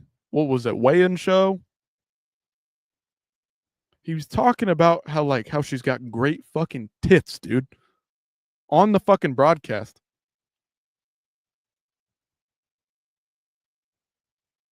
Very bizarre. Why is there an adult going on here? Bisping. They both work for the company. Of course, shout out, happy 4th of July from Laura Sanko. I know it was just a joke, but like, what? It was funny. I don't disagree that it was funny, but it's also like weird. It was a little weird in my opinion. Bisping, you sure that wasn't... Dude, Strickland was saying some weird shit to Sanko as well. He was making fun of DC. Was he? Dude, DC and Laura Sanko got some shit going on. I swear, brother. You look at that. It's a little odd.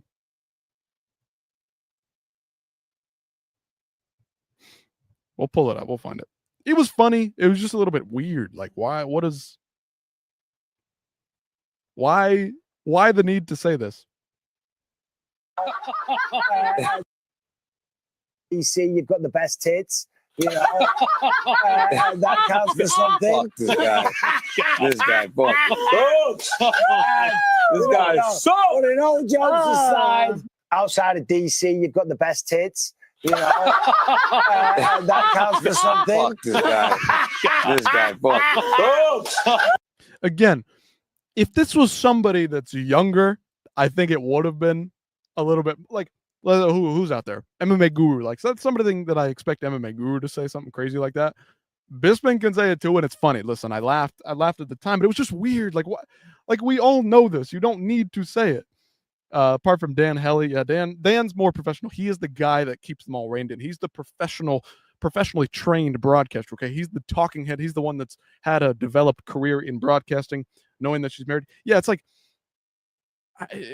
It gets a little weird, man. Like, her husband, like, is he okay? Like, if she was just some like hot single lady that was there purely for the visual appeal. Of course, they do this. They put women on a lot of sports shows. Some of them, of course, they've been to broadcasting school. They've done their thing, but they're hired because they look good on camera, right? Laura Sanko looks pretty damn good on camera. She's getting up there in age, but like that doesn't really have anything to do with this. She still looks great. Seems more like he's poking fun at DC. Yeah, he was. But it was still weird. I still think it's weird. The Bisping is saying that as a married dude. She's married. I don't know.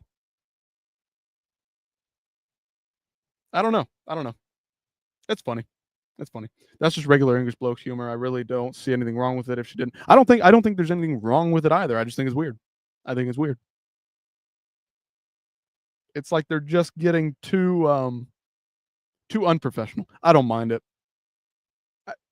Put it this way. I don't think this needs to be on the Friday morning weigh-in show necessarily. This could have easily been a behind-the-scenes clip that everybody would have fucking laughed at. And I would have laughed even harder if it was more behind the scenes, like a passing comment when he's walking by DC. I guess I don't have a problem with it. I don't have a problem with it. Now that I've seen it in full and not just a couple hours later, you guys have changed my mind. It's not too bad. It's not too bad. Look at me getting pent up over some bullshit. Americans are programmed different than Brits. It's culture clash, so to speak. I'm curious what the difference is, because I'm like, dark humor, I love it. I'm fine with that. I'm the worst, dude. I laugh at some of the worst shit ever, and it's awful. Sometimes I feel bad, sometimes I don't. I find this funny, personally, but it's a little bit odd for the UFC to be putting this out there. It's a professional product out there for like casual fans to come into the sport, and you hear something like that. And like you said, you see how like weak Americans are a lot in their like comedy, right? How politically correct that we have to be. And if you hear that, then you instantly turn it off. You know what I'm saying? I think it's funny because DC's fucking fat as fuck. The weigh-in show is chaos. It's what makes it good. They all drink and play dumbass games. Dude, I love it for what it is. I'm just saying, I'm surprised that the UFC lets it happen. I'm surprised to hear that this came out in public on the weigh-in show, not in some passing comment. We call our friends cunts. Dude, hell yeah. That don't flow here in America. I don't know. I don't know. Man. I wish we could all just say and do whatever the fuck we want, I guess. At the end of the day, joke-wise. Everybody's so uptight, so serious with everything. Anyway. Pretty damn funny. Pretty damn good. It's funny. It's just, I don't know. Like you said, you watch Kill Tony. I've seen Kill Tony. I don't watch Kill Tony every day. Not big on it. I've seen a lot of the impressions recently. Who's that fucking gay? Ray something, the comedian. Kill Tony's pretty fun though. I like it. I just don't go out of my way to watch it. Not something I go out of my way to find. I don't find it that hilarious, but it's pretty good when I've seen clips of it. When I've seen full episodes. Bisping was on there a couple episodes. Was Bisping on Kill Tony? Damn, I didn't know that. Maybe I saw that somewhere. I never watched it. That's great.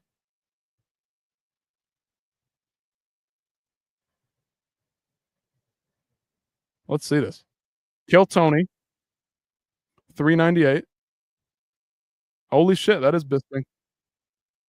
But he's friends with that comedian guy that was like helping run his podcast back in the day. Goes East. That's cool. Bisping was on there a couple years ago. Joey Diaz is the man. Jersey native. Hell yeah. Shout out Joey Diaz. Joey Coco Diaz, brother. That dude's funny as hell. Big fight fan as well.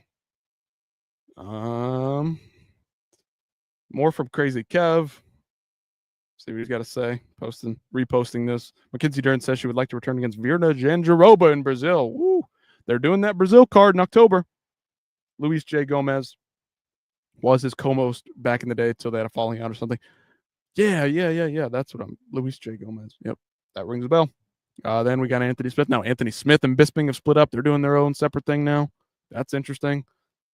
All these guys, man, falling apart at the seams. Like nobody can keep a relationship going for more than 5 fucking minutes in MMA. It's too volatile. That's what I'm talking about with the Laura Sanko stuff. I guess at the end of the day, it's like somebody's going to complain somewhere along the lines and shit's going to go bad, right?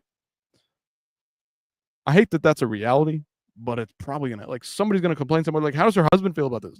It just gets a little weird. It's Bisping's hometown. Oh, shit. Shout out Jim, brother. Jim, you're basically best friends with Bisping, man. Fuck yeah. I mean, I always love fighting in Brazil. I think if it was me and Virna, both Brazilians, fighting in Brazil would go crazy, you know? Either way, they would be happy. So, yeah, for me, fighting in Brazil was always my favorite. Just the crowd, everyone, being, and everything. So, yeah, hopefully they give us that. I mean...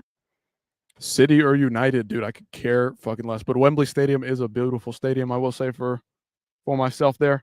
Themba Garimbo. Guess who is who's next on my list? Good guesses win 70 plus a ticket. If there are many good guesses, then we do names in the hat. And the one that I know he doesn't speak English, that's not his first language, but good grief, I can't read that shit. I will give you a few names to choose from: Michael Chiesa, Mike Malott, Santiago Ponzinibbio, Jacoby Smith, Euros Medic, Alex Moreno, Jeremiah Wells, or Colby Covington. Colby and Themba have been having some beef. United, United are the team for me. UFC used to have so many more events here back in the day. Now we're lucky if we get one a year. Yeah, man. This is the Apex, man. Fuck shit up. Now, boys, hear me out. Hear me out. Everybody hear me out. Pause for just a minute. The Apex can be useful. The UFC Apex can be used for good. It's possible. It is not the worst place on earth. I hate it. It kills the momentum of the month. It kills the momentum of nearly everything in the sport. However, and I'm going to go on a fucking rant here. You might not like it. You might disagree. It's fine. Tell me otherwise. I need to hear it. If they use the Apex correctly, it can be an ultimate force for good. You hold 3-4 events a month. Manchester got the new co-op arena. UFC will definitely be back there. Yep, I've heard about that. But the UFC Apex, put all your prospects on this card. Of course, they have the Dana White's Contender Series. We're always looking at Dana White's Contender Series. The fights are always awesome because everybody's so hungry to get into the UFC. They're hungry. They're looking for a chance. They're fighting for their careers here. Everything is on the line, right? How do we make that more important? How do we let them take the next step? How do we let them take that next magical step? UFC Apex should be for Contender Series, tough and shitty cards only. Listen, shitty cards. Yes, I don't disagree. I think that they should basically have a graduation system. Unless there are localized cards, like sending guys over to England, sending guys down to Africa, South America. If a guy is from that place, if he's from that country, if he's from that town, go ahead. Let him jump from the Contender Series onto that card. All their cards should be mostly localized, right? Whenever they go somewhere, make it localized, right? Make it important to the area so that the fans are all bought in. They're so excited when they want to be there. Think about that Azerbaijan card. They loved all the Azerbaijanis, but then when Khalil Roundtree and Jamal Hill were fighting, they all fucking left. Wales thinks differently. They should ban all Apex events. Maybe so. Maybe I'm wrong. But they should have a graduation system. Once you get off the Contender Series, you jump right into some Apex cards. You have to prove yourself on the Apex grounds, right? You have to prove that you're an exciting fighter, that you're worthy of putting on fight night cards when they travel, when they have pay-per-views. You're worthy of getting onto pay-per-views. You graduate from the Contender Series, you make it into the UFC, you get onto an Apex card, you prove yourself, you get a couple of knockouts, a couple of finishes, or good in performances, fight of the nights, whatever it may be.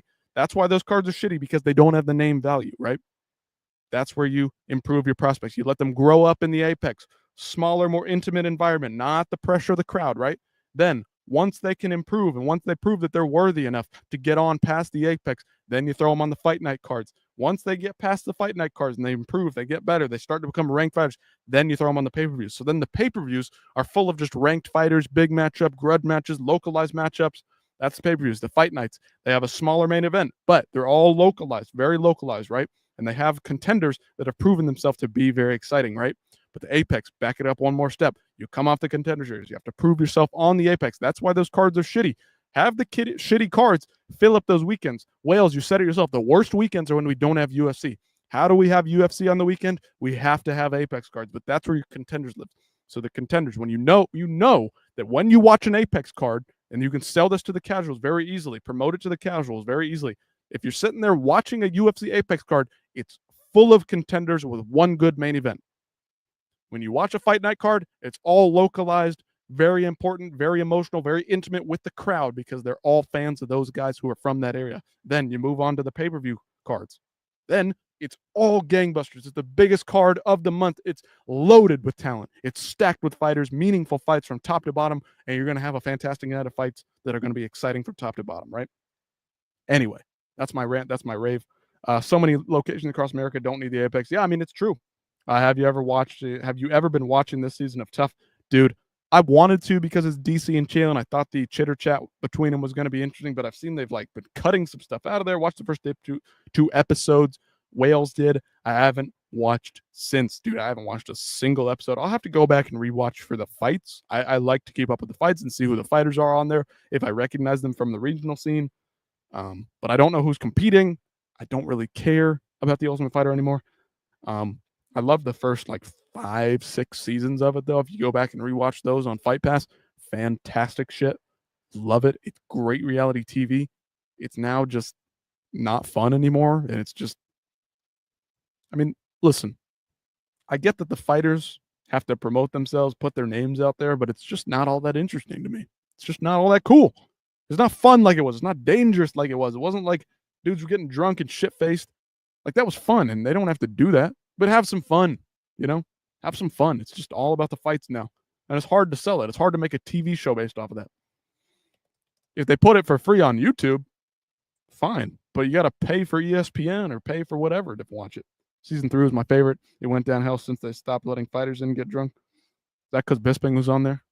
You filthy Brit. Is that because Bisping was on there?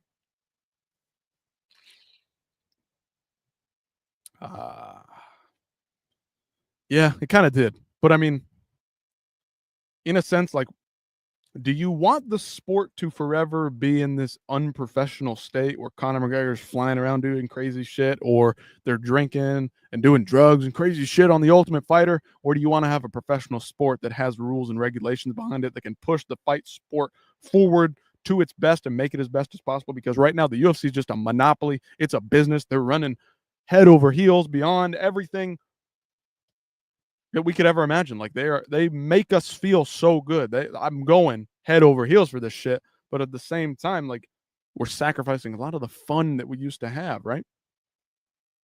But that new deal coming up, what Eli thinks they'll go with it. Netflix, Prime, ESPN. Sounds like it's going to be a split deal where it's going to go different places. Like, part of it's going to be Amazon Prime, part of it's going to be Netflix, part of it's going to be ESPN. I know there's a guy. Go give him a follow. This dude's like been doing shit for a long time. Been following him a long time. Fight Oracle on Twitter. He says some political stuff. You can agree or disagree with it, but let's see. He's been saying some good stuff, breaking it down. He's like a super finance nerd, knows everything that's going on. Yeah. I want it to be in the middle ground. We're getting too professional now and too much like boxing. People ducking fights, crappy fight cards, bad promotions. Right. That's UFC 319 and 318 in a nutshell. They've got one big fight atop the bill and nothing else to sell us on, nothing else to get interested in for the most part. Of course, we're fight fans. We're going to love to watch everything. It's just not there, man. It's just not what it needs to be. It's not what it was. Where are the big cards? Where's the UFC 300? We need stacked cards to get interest in the sport, man. Dana focusing on that Canelo Crawford fight, that shit pisses me the fuck off. Send somebody else to do that shit. You don't need to do that. If you want to have Zuffa boxing, fine. Find somebody else to run that shit. You're either in or you're out, Dana White, my friend. Here we go. Fight Oracle. Luke Thomas said that something fell through with the Netflix deal. A fight of this magnitude being streamed on Netflix instead of pay-per-view. This is, of course, the Canelo Crawford fight. Fight Oracle debunked that shit. Here he's saying Taporia Patty for the UFC debut on Netflix. That's the right fight for the right platform if you want to give them the SpaceX rocket push and push them to the moon. It sounds like what Netflix is going to do is have a couple of huge pay-per-views, well, they won't be called pay-per-views. They'll be free on Netflix once you get a subscription, but there'll be huge blockbuster tentpole events that are just loaded to the gills, like UFC 300, like loaded fight cards. 2024 has been a pretty bad year for the UFC in general. I think so as well. It's been pretty fucking lackluster. 2024 was fucking wild. Shit was going down every other week, right? Something crazy was going down every other week. It's promotions, mate. It's good for business. Yeah. But I don't care. We need Dana White in the UFC. We need him to fucking Bring back what the old UFC felt like, right? Dana White's the guy that can do it, right? I really hope it goes to Netflix, honestly. Current system sucks. Yeah, ESPN. I don't know what you guys have out there in Europe, but Netflix would be exciting. You just pay your 16, 20 bucks a month or whatever, and you get all the fucking UFC content. But they're not going to do that. They're going to try to split it up. You're going to have to pay $20 here, $10 there, $20 here, $20 there. Like, it's going to be fucking annoying as shit. But hopefully maybe pay-per-views will go away forever. Okay. So Fight Oracle's got this here. Shout out him again. Drop him a sub on Twitter or whatever. Respectfully disagree, Jim, mate. We've had some good scraps this year. I just think it's been a shit year overall. There's been some good fights. Don't get me wrong. Ravel Van was fucking great. Randy Brown Dalby was a fucking scrap. There's been great knockouts. It's just like the big moments from the big pay-per-views from the big fighters are just not there. Come on, Wales. You gotta admit that. Like, there's been some good moments, good scraps. If you're a fan of MMA, there's been some good shit, but like overall spectacle, big time moments, they're just not there. All right, so Fight Oracle says this. This is interesting. What if Netflix started distributing free to linear channels, or started selling other streaming services within the Netflix ecosystem? Morgan Stanley, a French twist. Linear TV on Netflix, that would be interesting. Netflix and free-to-air TV broadcaster TF1 announced a distribution agreement that will bring TF1's linear network to the Netflix service in France. That's interesting. I wonder if they have something like that up in England as well. Marab, Ilya, come on, bro. Yeah, I mean, they're exciting guys. Come on. We have Discovery Plus subscription, £30 a month. They pay for the pay-per-view on top of that. It's not as bad as the US, but still a bad subscription service. Yeah. The Netflix home screen is increasingly the most valuable real estate in premium. The Netflix home screen is, this is coming from executives, people that know the business. The Netflix home screen is increasingly the most valuable real estate in premium television around the world. And TF1 likely recognizes that as a reality. If Netflix distribution works for TF1, it might work for major broadcasters in other markets, hence the UFC deal potentially. If it works for the broadcasters, it might work for other streaming services that could look to Netflix for distribution. I don't know if you guys have Roku TVs where you guys live. If you have a Roku TV, the Roku channel, Tubi TV, Fubo TV, it's like free television and it's live service. There's like round the clock streaming on this Roku stuff, but it's free. It's free. A 30 quid sub to watch a $80 pay-per-view. I'm with it. I'm with that shit too, because I pay fucking $85 fucking dollars a month, brother. $80 a month, bro. It's too much. For UFC 319, $80 fucking dollars. 2 women's fights on the fucking main card. Get the fuck out of here, brother. Now you have to pay for the. Jim, you're lying, bro. You're lying, dude. No way. We pay like $10 and then a pay-per-view price. Please tell me you're wrong. Oh my goodness. Jim, man. Piracy is killing the pay-per-view game. Yeah, DC was talking about this on the Pound for Pound podcast I saw with Henry Cejudo and Kamaru Usman. Yep. They would be wise to go with Netflix Prime. Yeah, you might as well. Get behind a paywall. They'll increase the Netflix price and just put everything on Netflix. That's what I wish they would do, but they're not going to do that shit. They're going to split it up and try to get as much money as possible. It works out to be like 50, 60 pounds total. I don't know what that is in dollars. I don't know. We'll look it up. 60 pounds to USD. Yep. $80. That's how much a pay-per-view is. Yep. Wales knows this shit. Okay. Here we go. Right here. If they ain't doing Topuria Patty for the Netflix debut, do Topuria versus McGregor at 160 pounds. If Conor wants to fight, which I doubt, but it's an idea. Yeah, they're trying to do some huge fight for Netflix. So it sounds like Netflix is going to get the huge tentpole events like the Mike Tyson, Jake Paul. Shit was annoying as fuck, but like it was big.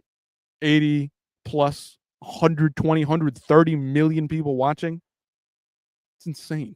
That's insane. And that's what they're trying to do with Netflix. Netflix wants the big events. They don't want everything. They want the big events. So Marty's hairline. In less than a day, Ilya Goat Poirier has as many views as Islam's previous 2 post-fight press conferences combined. That's 180K views for Topuria in 21 hours. Islam Makhachev's interview had been out for 5 months, and it had 418,000 views. Fight Oracle saying again, headlines the UFC debut on Netflix. Can't wait to see how Dana messes up the Netflix deal. He might. That's what Luke Thomas was talking about. If we scroll back up, Luke Thomas said that Turkey Al-Sheikh and Dana White had fucked up the deal or something, but Fight Oracle and some other guys disproved this. I don't know, man. I don't know what's going on. It's way too much money being thrown around for me to know what the fuck is going on exactly. I'll wait until somebody that can break it down onto my intellectual level that I can bring to you guys. That's what I'm waiting for.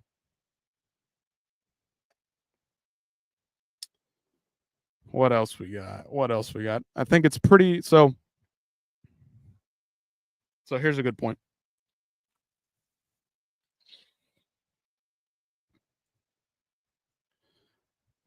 Which lucky broadcaster is going to get the UFC Apex? We were just talking about the UFC Apex, how it could work, how we don't like it, but maybe it could work. Fight Oracle and some other probably experts in the field put it this way. I think that it pretty much stays the same, but a package of 4 to 6 events goes to Netflix. Rest goes to ESPN, stays on ESPN. Ugh. I don't think Ari Emanuel wants UFC on TNT, TBS. This would be the HBO streaming service that we have here in America. Those are dying platforms. So much they're getting spun out into a new entity. So the Remain company streaming will trade. That's also Discovery. Discovery's Warner Brothers as well. Would trade at a higher premium. For reference, Warner Brothers currently trades at 4 times the operating cash flow that Netflix trades at 66 times and Disney times 12. Okay, that's an interesting way to look at that. Now we're getting a feel for what's going on here. So, splitting it up again. Maybe Netflix gets some stuff. Maybe Amazon gets some stuff. Somebody comments, I wish they'd abandoned the pay-per-view model, paying for a lot of garbage cards lately. Netflix could probably start their own promotion and just buy all the UFC fighters and pay them better. Dude, I wish they... Listen, I just want them to buy and hold the rights to all of it. I fucking hope. I hope to God that Netflix, they want to get into the sport game, right? They want to get and take over TV, right? You know what you fucking do? Much like ESPN took over all of the UFC shit here in America, if Netflix has the fucking balls and has the money, they pick up everything the UFC has to offer, and they have an entire fucking TV channel based on current UFC shit. It's the most exciting sport in the world, bro. Why not? Why not do that? That's what I would do. Maybe that's not what I would do if I was a business for the UFC. They're trying to make as much money as possible. They're too much of a business, like we just talked about. Anyway, UFC would prefer not to have to sell pay-per-views. It leads to lumpy revenue. They want very smooth, predictive cash flow that you can forecast almost to the dollar what the financials will look like in 3, 5, 7 years out. But I don't think Netflix can take 12 to 13 events, all the pay-per-views they hold over the course of a year. And if Amazon or ESPN is giving them a high floor, like the current deal, the partner needs a way to make back the revenue, and that's a huge pay-per-view. Netflix can afford it, but not 12 to 13 events. That's too frequent, and it'll get lost in the shuffle. Interesting there. Buy the rights to Pride and reboot it. Pride never fucking die. Netflix got a taste of live sports with that Jake Paul Tyson fight. Yeah, but the servers were fucking crashing and it was an absolute disaster. Okay, here's what we go. We'll keep going. I pitched the super premium 4 to 6 years per year. 4 to 6 events per year. We'll go down the rabbit hole. Okay. Everyone in sports wants to be Netflix, according to Rich Greenfield. The UFC is creating a package for Netflix, as mentioned. Let's take a listen to this. They do WWE live all the time now, and it seems to be going pretty well. Right. But the WWE has a weekly formatted program, right? WWE Raw, I believe, is on Netflix, and it's weekly. It's every week. It's every Monday. WWE fans are rabid, right? If you watch WWE, you're not a fucking casual wrestling fan. Like, I don't fucking watch wrestling, right? There's a lot of casual MMA fans.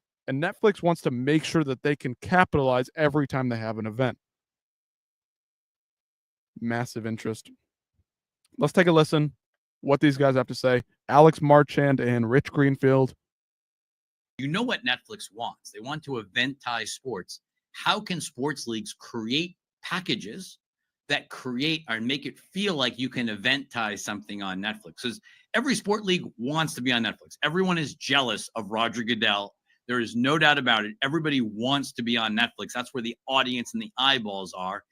How can other leagues create packages that could be of interest? You know, people thought the midseason tournament, right, could be of interest. It didn't work out that way, but like there was a hope, right, at one point that Netflix would come in and buy those NBA rights. And so what leagues or packages will get created? Like for the UFC, is there something they could create of like a specific group of matches that might be interesting to Netflix to eventize? Those are the types of things I think anybody who controls sports rights and you want to be on Netflix, think about how you could create a package that would really be an event when it hit Netflix.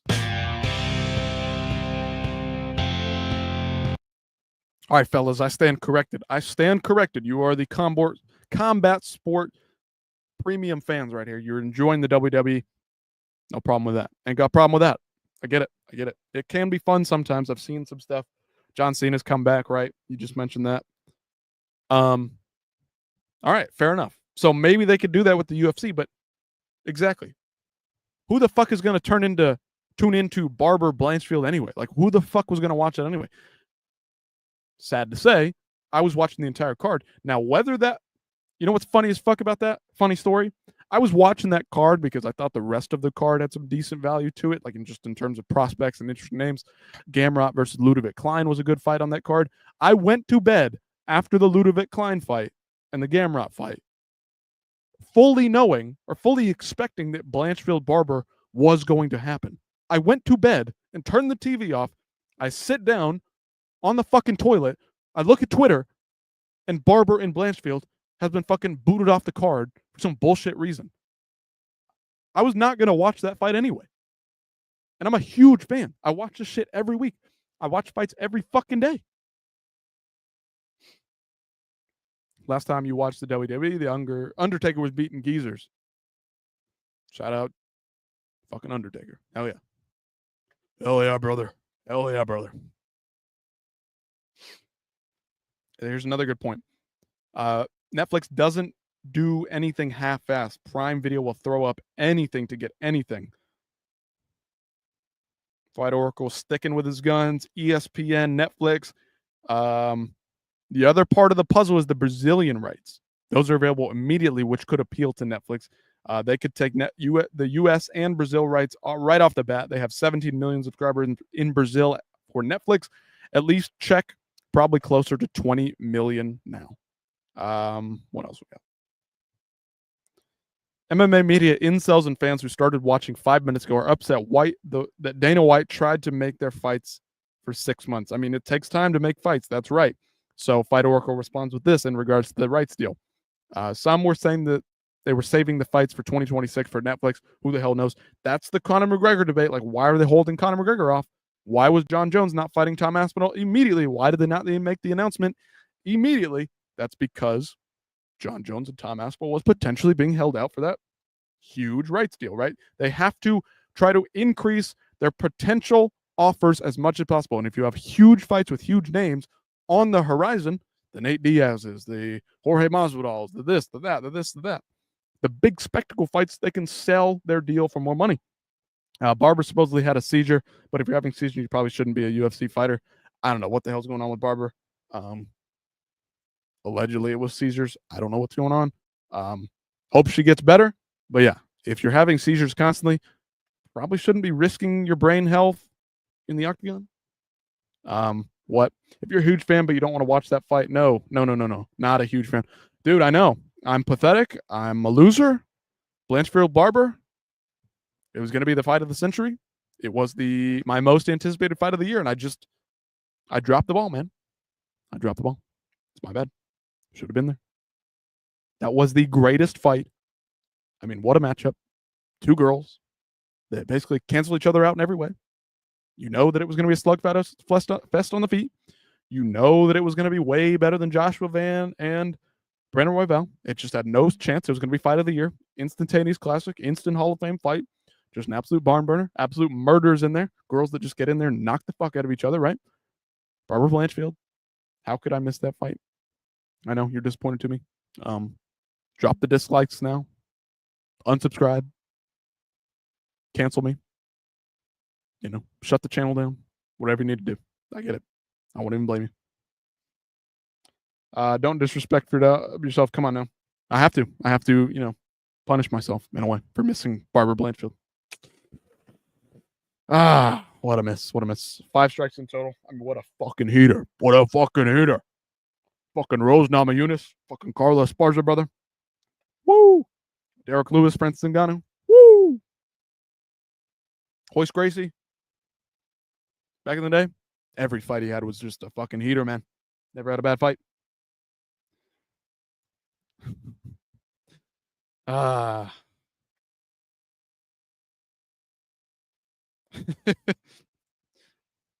We were talking about this earlier. I like that one. How it feels to admit you started watching MMA during the McGregor era. I kind of fall into the camp. You can kind of lump me in with the COVID kids, I guess, if you want to say that. But I love the history of the fight sport, right? I love all the pride fights. Love going back and rewatching that shit. Love going back and rewatching the UFC fights as well. Just watching how the broadcast was run, all that shit's fun. Horse Gracie would beat Molly McCann nowadays. Duh. So many young fans to the game. Dude, I hate these fucking Gen Z motherfuckers. I hate these fucking Gen Alpha fucking 5-year-olds out here making TikTok edits and shit. I know you've seen that shit. They all talk their shit. I'm a new age fan, but I have the history in mind when I talk about the sport. You know what I'm saying? Who remembers Henzo? Henzo Gracie? Ooh. Love me some Henzo. Legend, bro. A bit of a wacky character sometimes, but he had his moment in the spotlight. Matt Hughes. I mean, dude had quite the resume. Oleg Taktarov. I forgot about that one. Maurice Smith. I mean, these guys are all-timers. They're not the best fighters to ever do it. Now, I don't rank any of these guys super highly. Fought BJ Penn, of course. Carlos Newton. Shout out Carlos Newton. Dan Henderson. I wasn't around to experience it in the moment. I don't know if you played Chips right. You should check out Pete Sell versus that round. That was an absolute masterpiece. Hell yeah. Banger. Nick Diaz was the man. You met Nick Diaz? Shit, brother. Meeting Nick Diaz? Yeah, the Pete Sell fight, Matt Brown. If you know, you know. That's the problem, too. Because I wasn't there, I have to try to watch all these fights so quickly. I don't get to remember them in the same way. Like, the moments don't stick with me. Like, I watch the fights and they're like, Pete Sell was fucking awesome. Like, this fight I remember. Ever been known to shot? But not at the time. I didn't watch it live. I missed it, man. But I can go back and rewatch it. It just doesn't hit the same live. Like, if I'm not watching it live, it doesn't hit the same.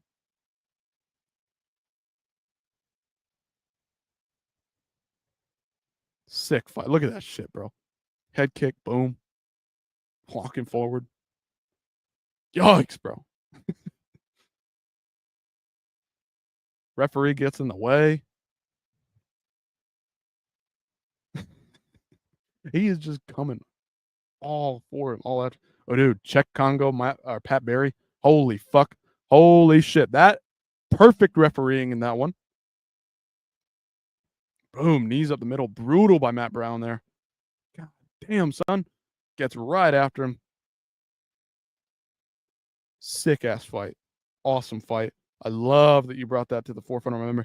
Dude, I love Matt Brown and the fucking elbows. Dude, that fucking elbow he landed Diego Sanchez, that was I remember watching that one live. That was fucking evil, bro. Evil. Diego Sanchez fucking got murdered. Czech Congo, Pat Barry. That was sick.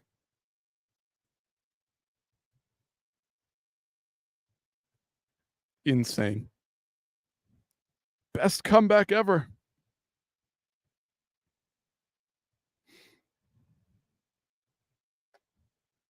Got to pause it so we don't get the copyright or whatever.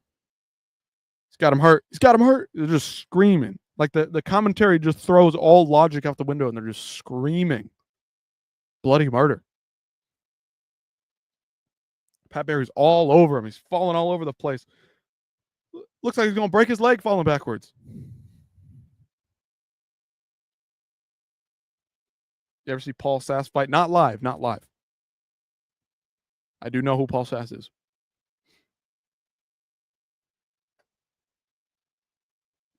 Czech's got him hurt here. What's going on? Oh, shit. His fucking eyeballs hanging out of his head, bro. God damn, son. God damn. Old school Paul Sass. Yeah, Paul Sass. I remember. I know of Paul Sass. I'm young, but I know.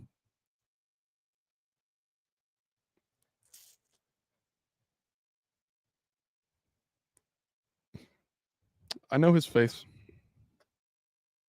He fought in MMA, right? Yeah. Okay. He did fight in the UFC. Czech Congo. Pat Barry was the craziest fight you ever saw. I don't, dude. That's just wild, bro. That shit was pretty crazy. I will say, maybe the craziest fight this year. Maybe I'm wrong. It was pretty damn good. Yeah, the Dalby and Randy Brown one sticks out to me as just like crazy for like a round. The Moda and Nazim Sadikov fight from the other week, that was great. Of course, Van Royval, those stick out. Those are just recent ones. Roy Nelson. Roy fucking Nelson, bro. Anderson Vitor was madness. Iconic kick. The kick overshadows the fight, right? The kick will always be like the cherry on top, and like that's all that anybody really cares about. But the fight was pretty solid too, if I remember correctly. And again, it sucks, but I wasn't there live, so I do not have that, like, it doesn't stick in my brain as a fight the same. You know what I mean? So happy when he knocked out Schaub. Shout out Roy Nelson, bro. I was so mad when Junior lost at 117. What was that? What was that one? UFC 117.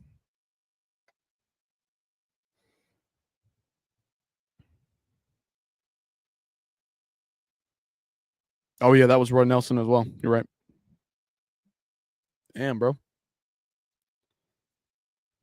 Who in today's world would think that Roy Nelson would beat half of the heavyweights in the UFC? I'd have to imagine he might. I don't know if it's crazy to say that, even though he went on the streak, the lost streak, right? The Matt Mitrione Ross. That was a weird one.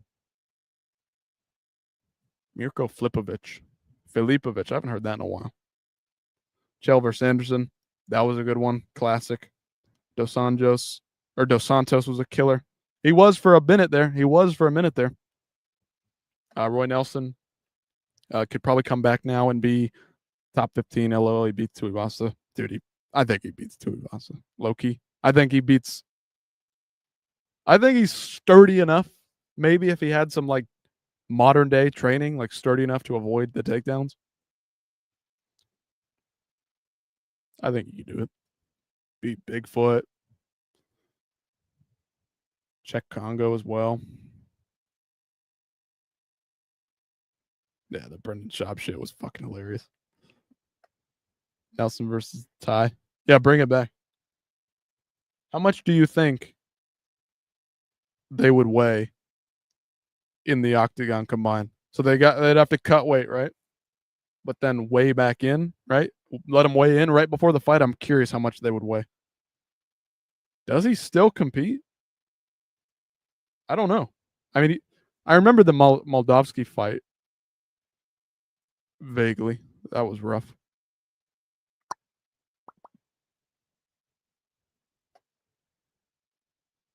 That was pretty rough.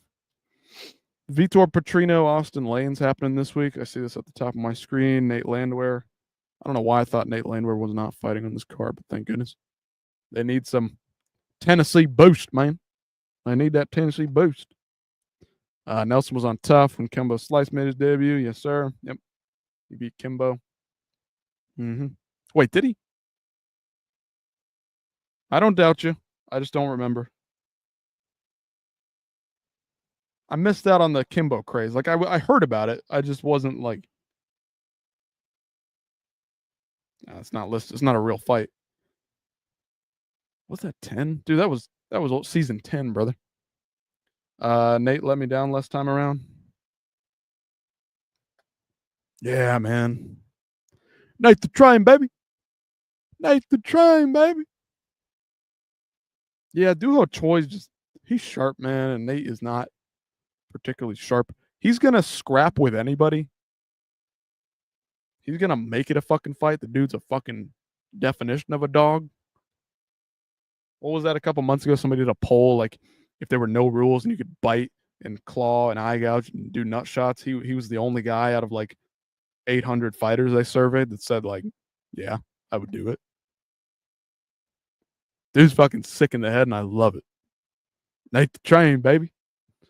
Nate the fucking Train. I'm excited. Dude, Charrier might be a little too sharp for him, though, unfortunately. Unfortunately. Kimbo battered. Houston Alexander. Bro's a scrapper. Would have been champion. Hell yeah. Dude, he beat up all those motherfuckers in Russia. Look at this shit.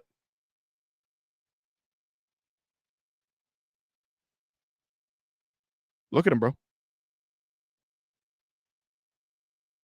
This dude was taking out Russians, but he can't come back and beat up some, like, Dan Ige level, Julian Erosa, Herbert Burns. Can't take those guys out. Come on, Nate the Train, baby. What was going on over there? You on the juice over there, my friend? Houston Alexander. That's a guy. That's a guy from back in the day. Always popping up here and there, right? When was Houston Alexander's last fight?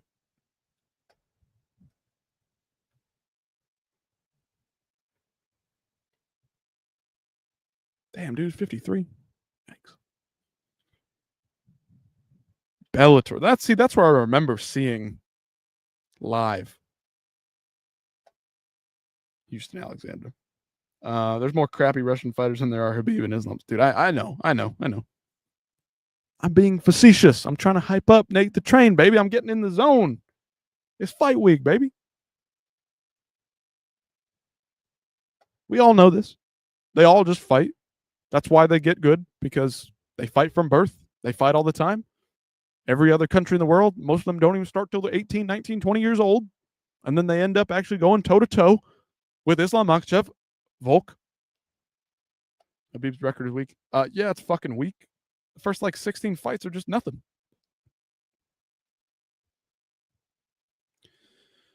Khabib. I respect it.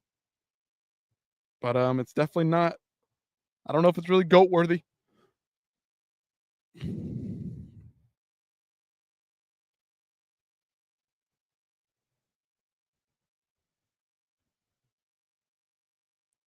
Jim, I didn't need to check Tapology to know that Despain was going to lose. Dude was ass. Good striker. But how far was he going to go? No ground game. Kickboxer. Or no, he's Taekwondo, bro. Taekwondo's probably, it's very defensive. Can be dangerous. Yeah. Khabib's just not GOAT worthy. Like, it's impressive to win the rounds that he won, right? They all say, I never lost a round. That's not true. But it's very impressive, the level of dominance he showed. It sucks that he had to take off the time between the RDA and then they have to come back and fight Horcher. Like, who the fuck is Daryl Horcher? And what did he do after that? Nothing. Michael Johnson, good win at the time. Edson Barboza, Ally Quinta, like, decent, but Al was on short notice. Conor McGregor, Dustin Poirier, Justin Gaethje. Like, it's good name, solid, just not all time. It's just not all time resume. It does not have the longevity. Look at somebody like Merab Dewallis, really how big of a win streak he had to go on just to get to the title, right? That's just a recent example.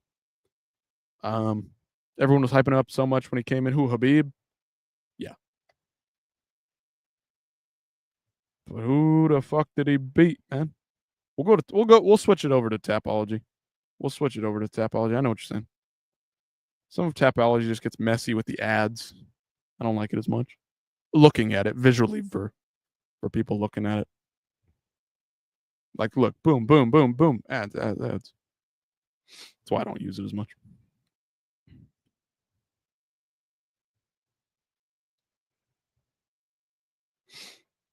What else we got? His striking was shit. He was all wrestling. Yep. But he was good at it. He was very dominant. 29-0 doesn't sound good. He needed that 30. Yeah, dude, round that shit out. Round that shit out. All right. Habib, the Eagle of Dagestan. The Eagle of Dagestan. Career disclosed earnings, $2 million. He made way more than that. 8 KOs, 11 submissions, 10 decisions. A third of his fights were decisions. Bro, Jimmy Dean Biscuit, I don't need it, brother. I don't need Adobe Creative Cloud. I don't need damn Parade. Okay. Watching Islam avoid Ilya like the plague. Unfortunately, we may see that is the case. If Islam really has got the balls to fight Ilya, why did you not just take the fucking fight and then, if you're so confident, beat Ilya's ass and then go fight JDM at the end of the year, win, lose, or draw? Why not? The fuck are you doing?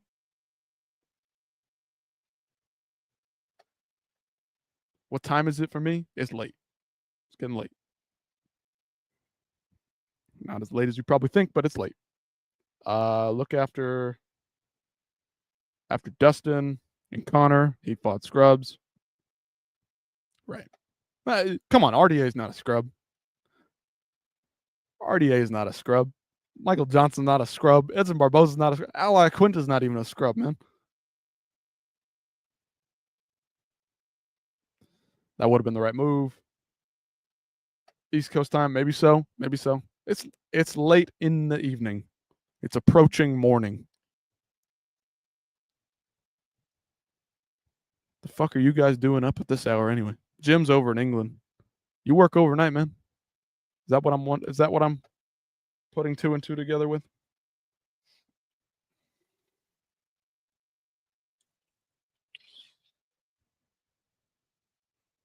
My man is CIA.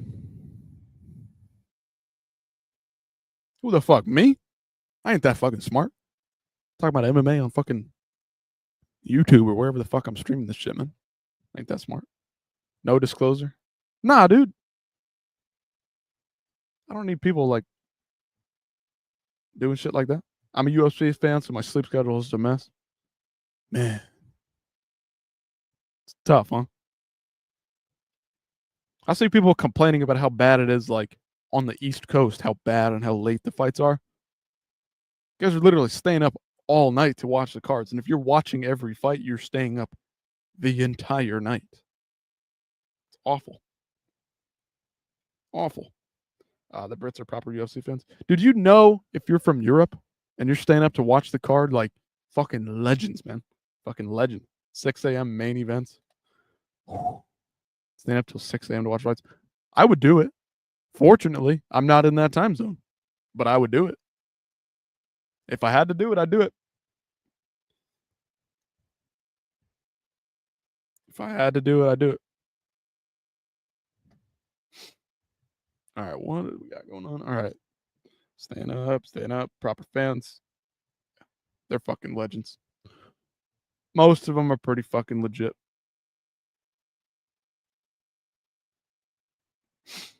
But yeah, anyway, did you guys watch any of the PFL stuff? The PFL MENA or the PFL Europe? Sick ass fights. Lots of great finishes. Good regional, lower promotional level fighters. It's pretty awesome. Pretty sick. Paul Hughes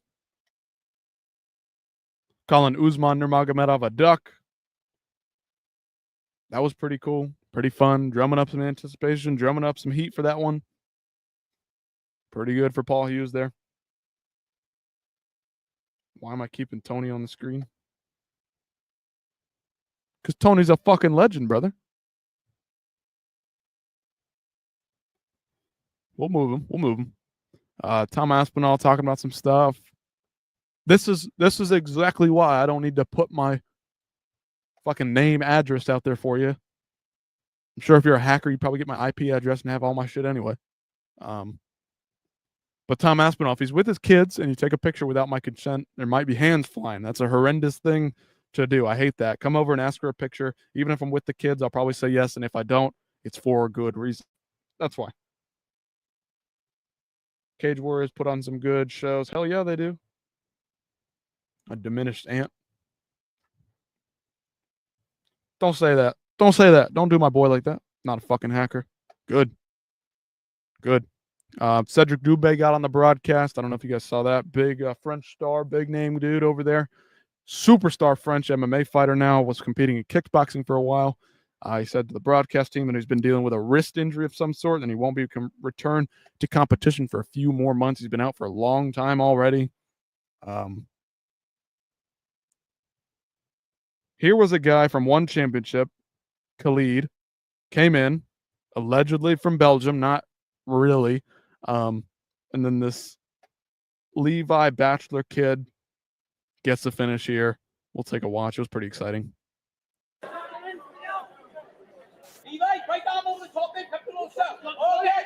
Ezekiel choke attempt. But like Khalid has competed against like Superlek and maybe Rod Tang, if I'm not mistaken, in Muay Thai. Gets the fucking hands latched around his neck. Spitting image of my cousin. Maybe I am your cousin. Bachelor's got a tight squeeze. There's a tap. Gets it done. The highly touted guy, Fadi Khalid. Levi Bachelor gets in there. Stops that shit. You Welsh? Nope. Not Welsh at all. I do have a ginger beard, though. Brown hair, ginger beard. Weird mix. Movsar Ibragimov, big Belgian guy, also basically Russian, but he came over to Belgium somehow and gets it done. This was pretty impressive as well. Position. And that looks rather tight. This is very tight. Big pressure from that left shoulder of Movsar Ibragimov. Fucking lagging, of course. Because why not? Why not lag right here? Yeah.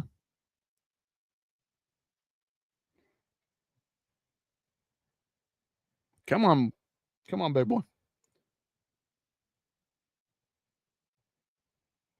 Yeah, I've got some. The families, some of them from the UK. Yep. Some Central Europe, some Northern, well, Northwestern Europe, I guess, the UK. Anyway, that shit ain't working. It's already talked about that. Apparently, Jake Paul got ranked in the WBC rankings. And some people are pissed off. And so due to some heavy criticism and outrage from other ranked contenders, the WBA will review Jake Paul's cruiserweight rankings at their upcoming European convention in Madrid, which takes place from July 15th to 18th. If you're going to change it now.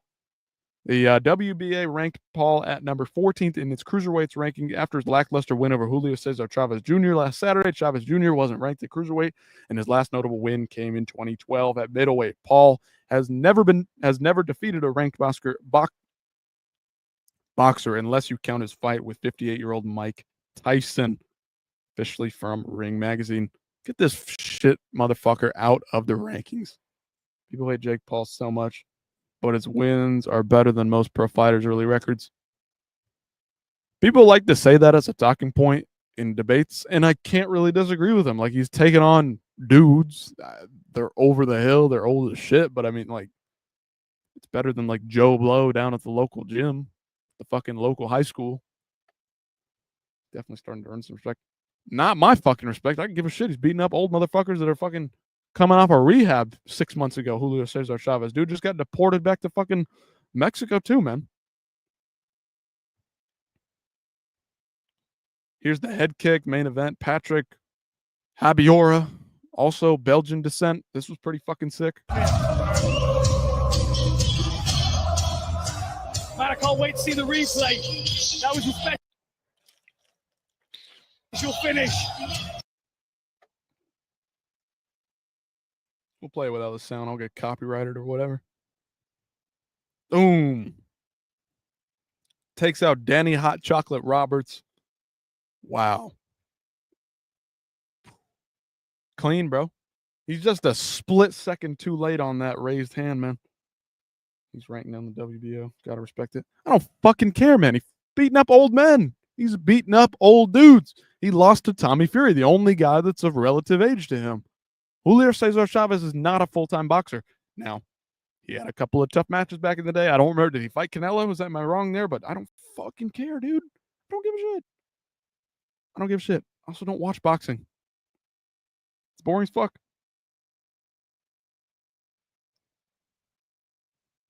Anyway, Patrick Habiore's head kick. Fucking crazy. Main event. Tops the whole event off. It was fucking sick to watch. Everybody was so excited to be there. It was awesome. Awesome shit. That's regional fight promotion for you. That's not going to the Apex every other week. Talk of him versus Anthony Joshua?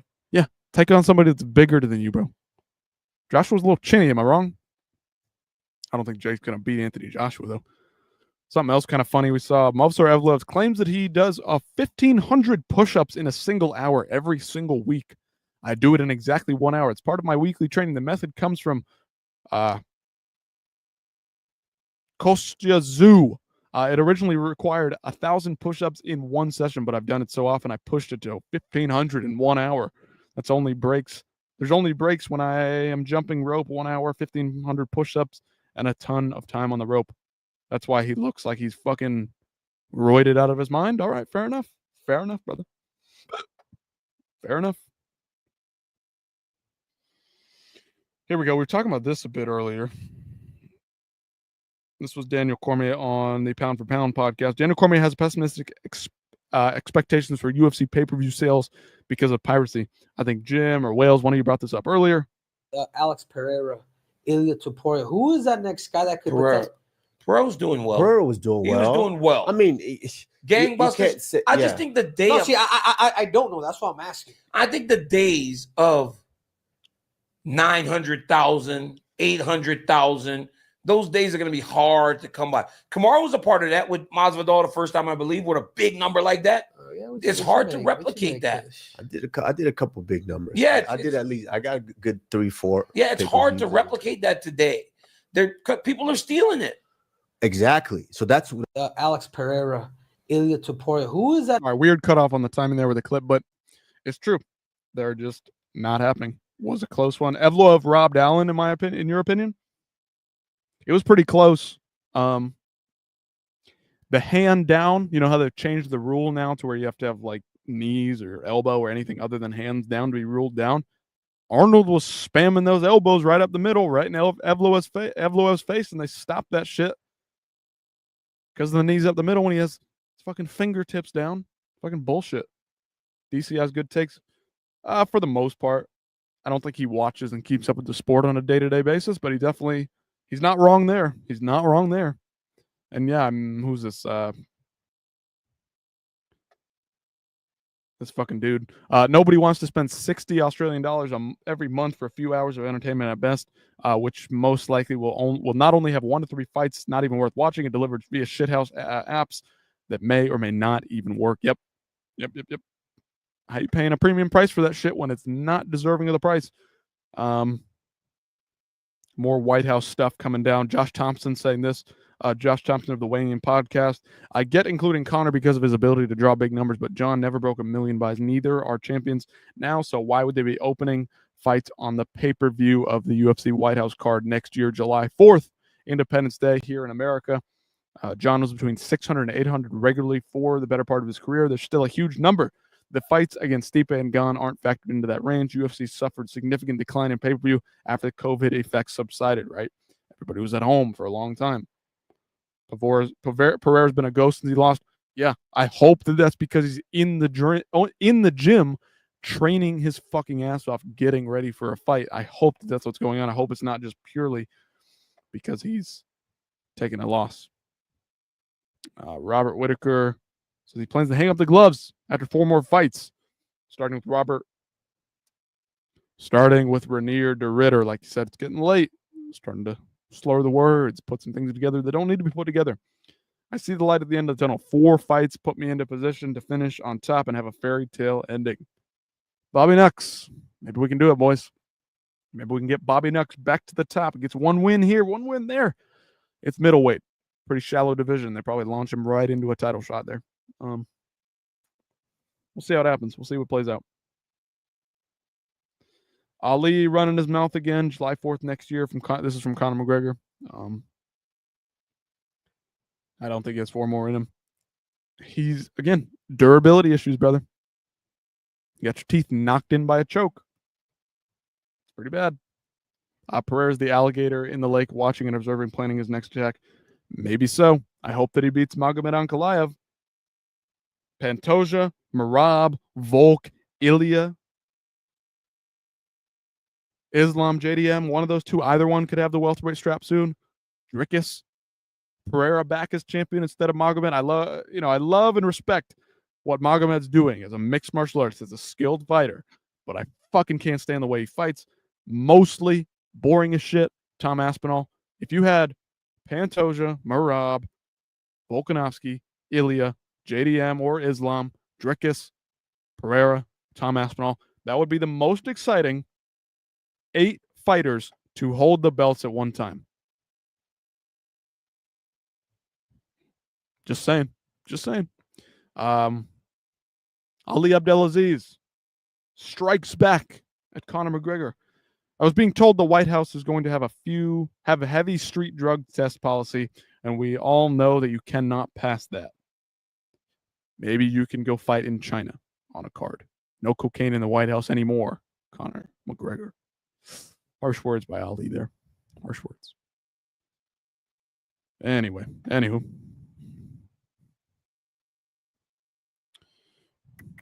What else we got going on? Anything else? It is now officially Derek Lewis Fight Week. It is indeed. Yep. All right, boys. We're going to call it there. We had a good chat. I appreciate you fellas for sticking with me, hanging in tough. Is this Alex Pereira? Is this a live video? Hold on. We just said, where is Alex Pereira? Oh, let's hear Serbian. Did you see the memes about Belal coming to the White House? That shit was pretty funny. If this is Alex Pereira, then he's having a good time. I don't see him back in the gym. He's growing the hair out. This guy has cemented himself in a very short period of time as one of the best fighters to ever do it. It's very impressive. He's not well-rounded, of course, but damn, to just come in and take the sport like by storm like Pereira did, man, over the last few years, fucking wild. Haven't seen shit like that in a while. Just staying active, getting in there, and fucking knocking motherfuckers out. They pet him well for it. Yeah, they did. Anyway. Appreciate you boys sticking around. It's been fun chatting. Just getting things going here. Try to get some more videos out there. If I have more subs, give me an excuse to actually make some videos here and there. God bless, brother. Have a good night. Jim, we'll see you, man.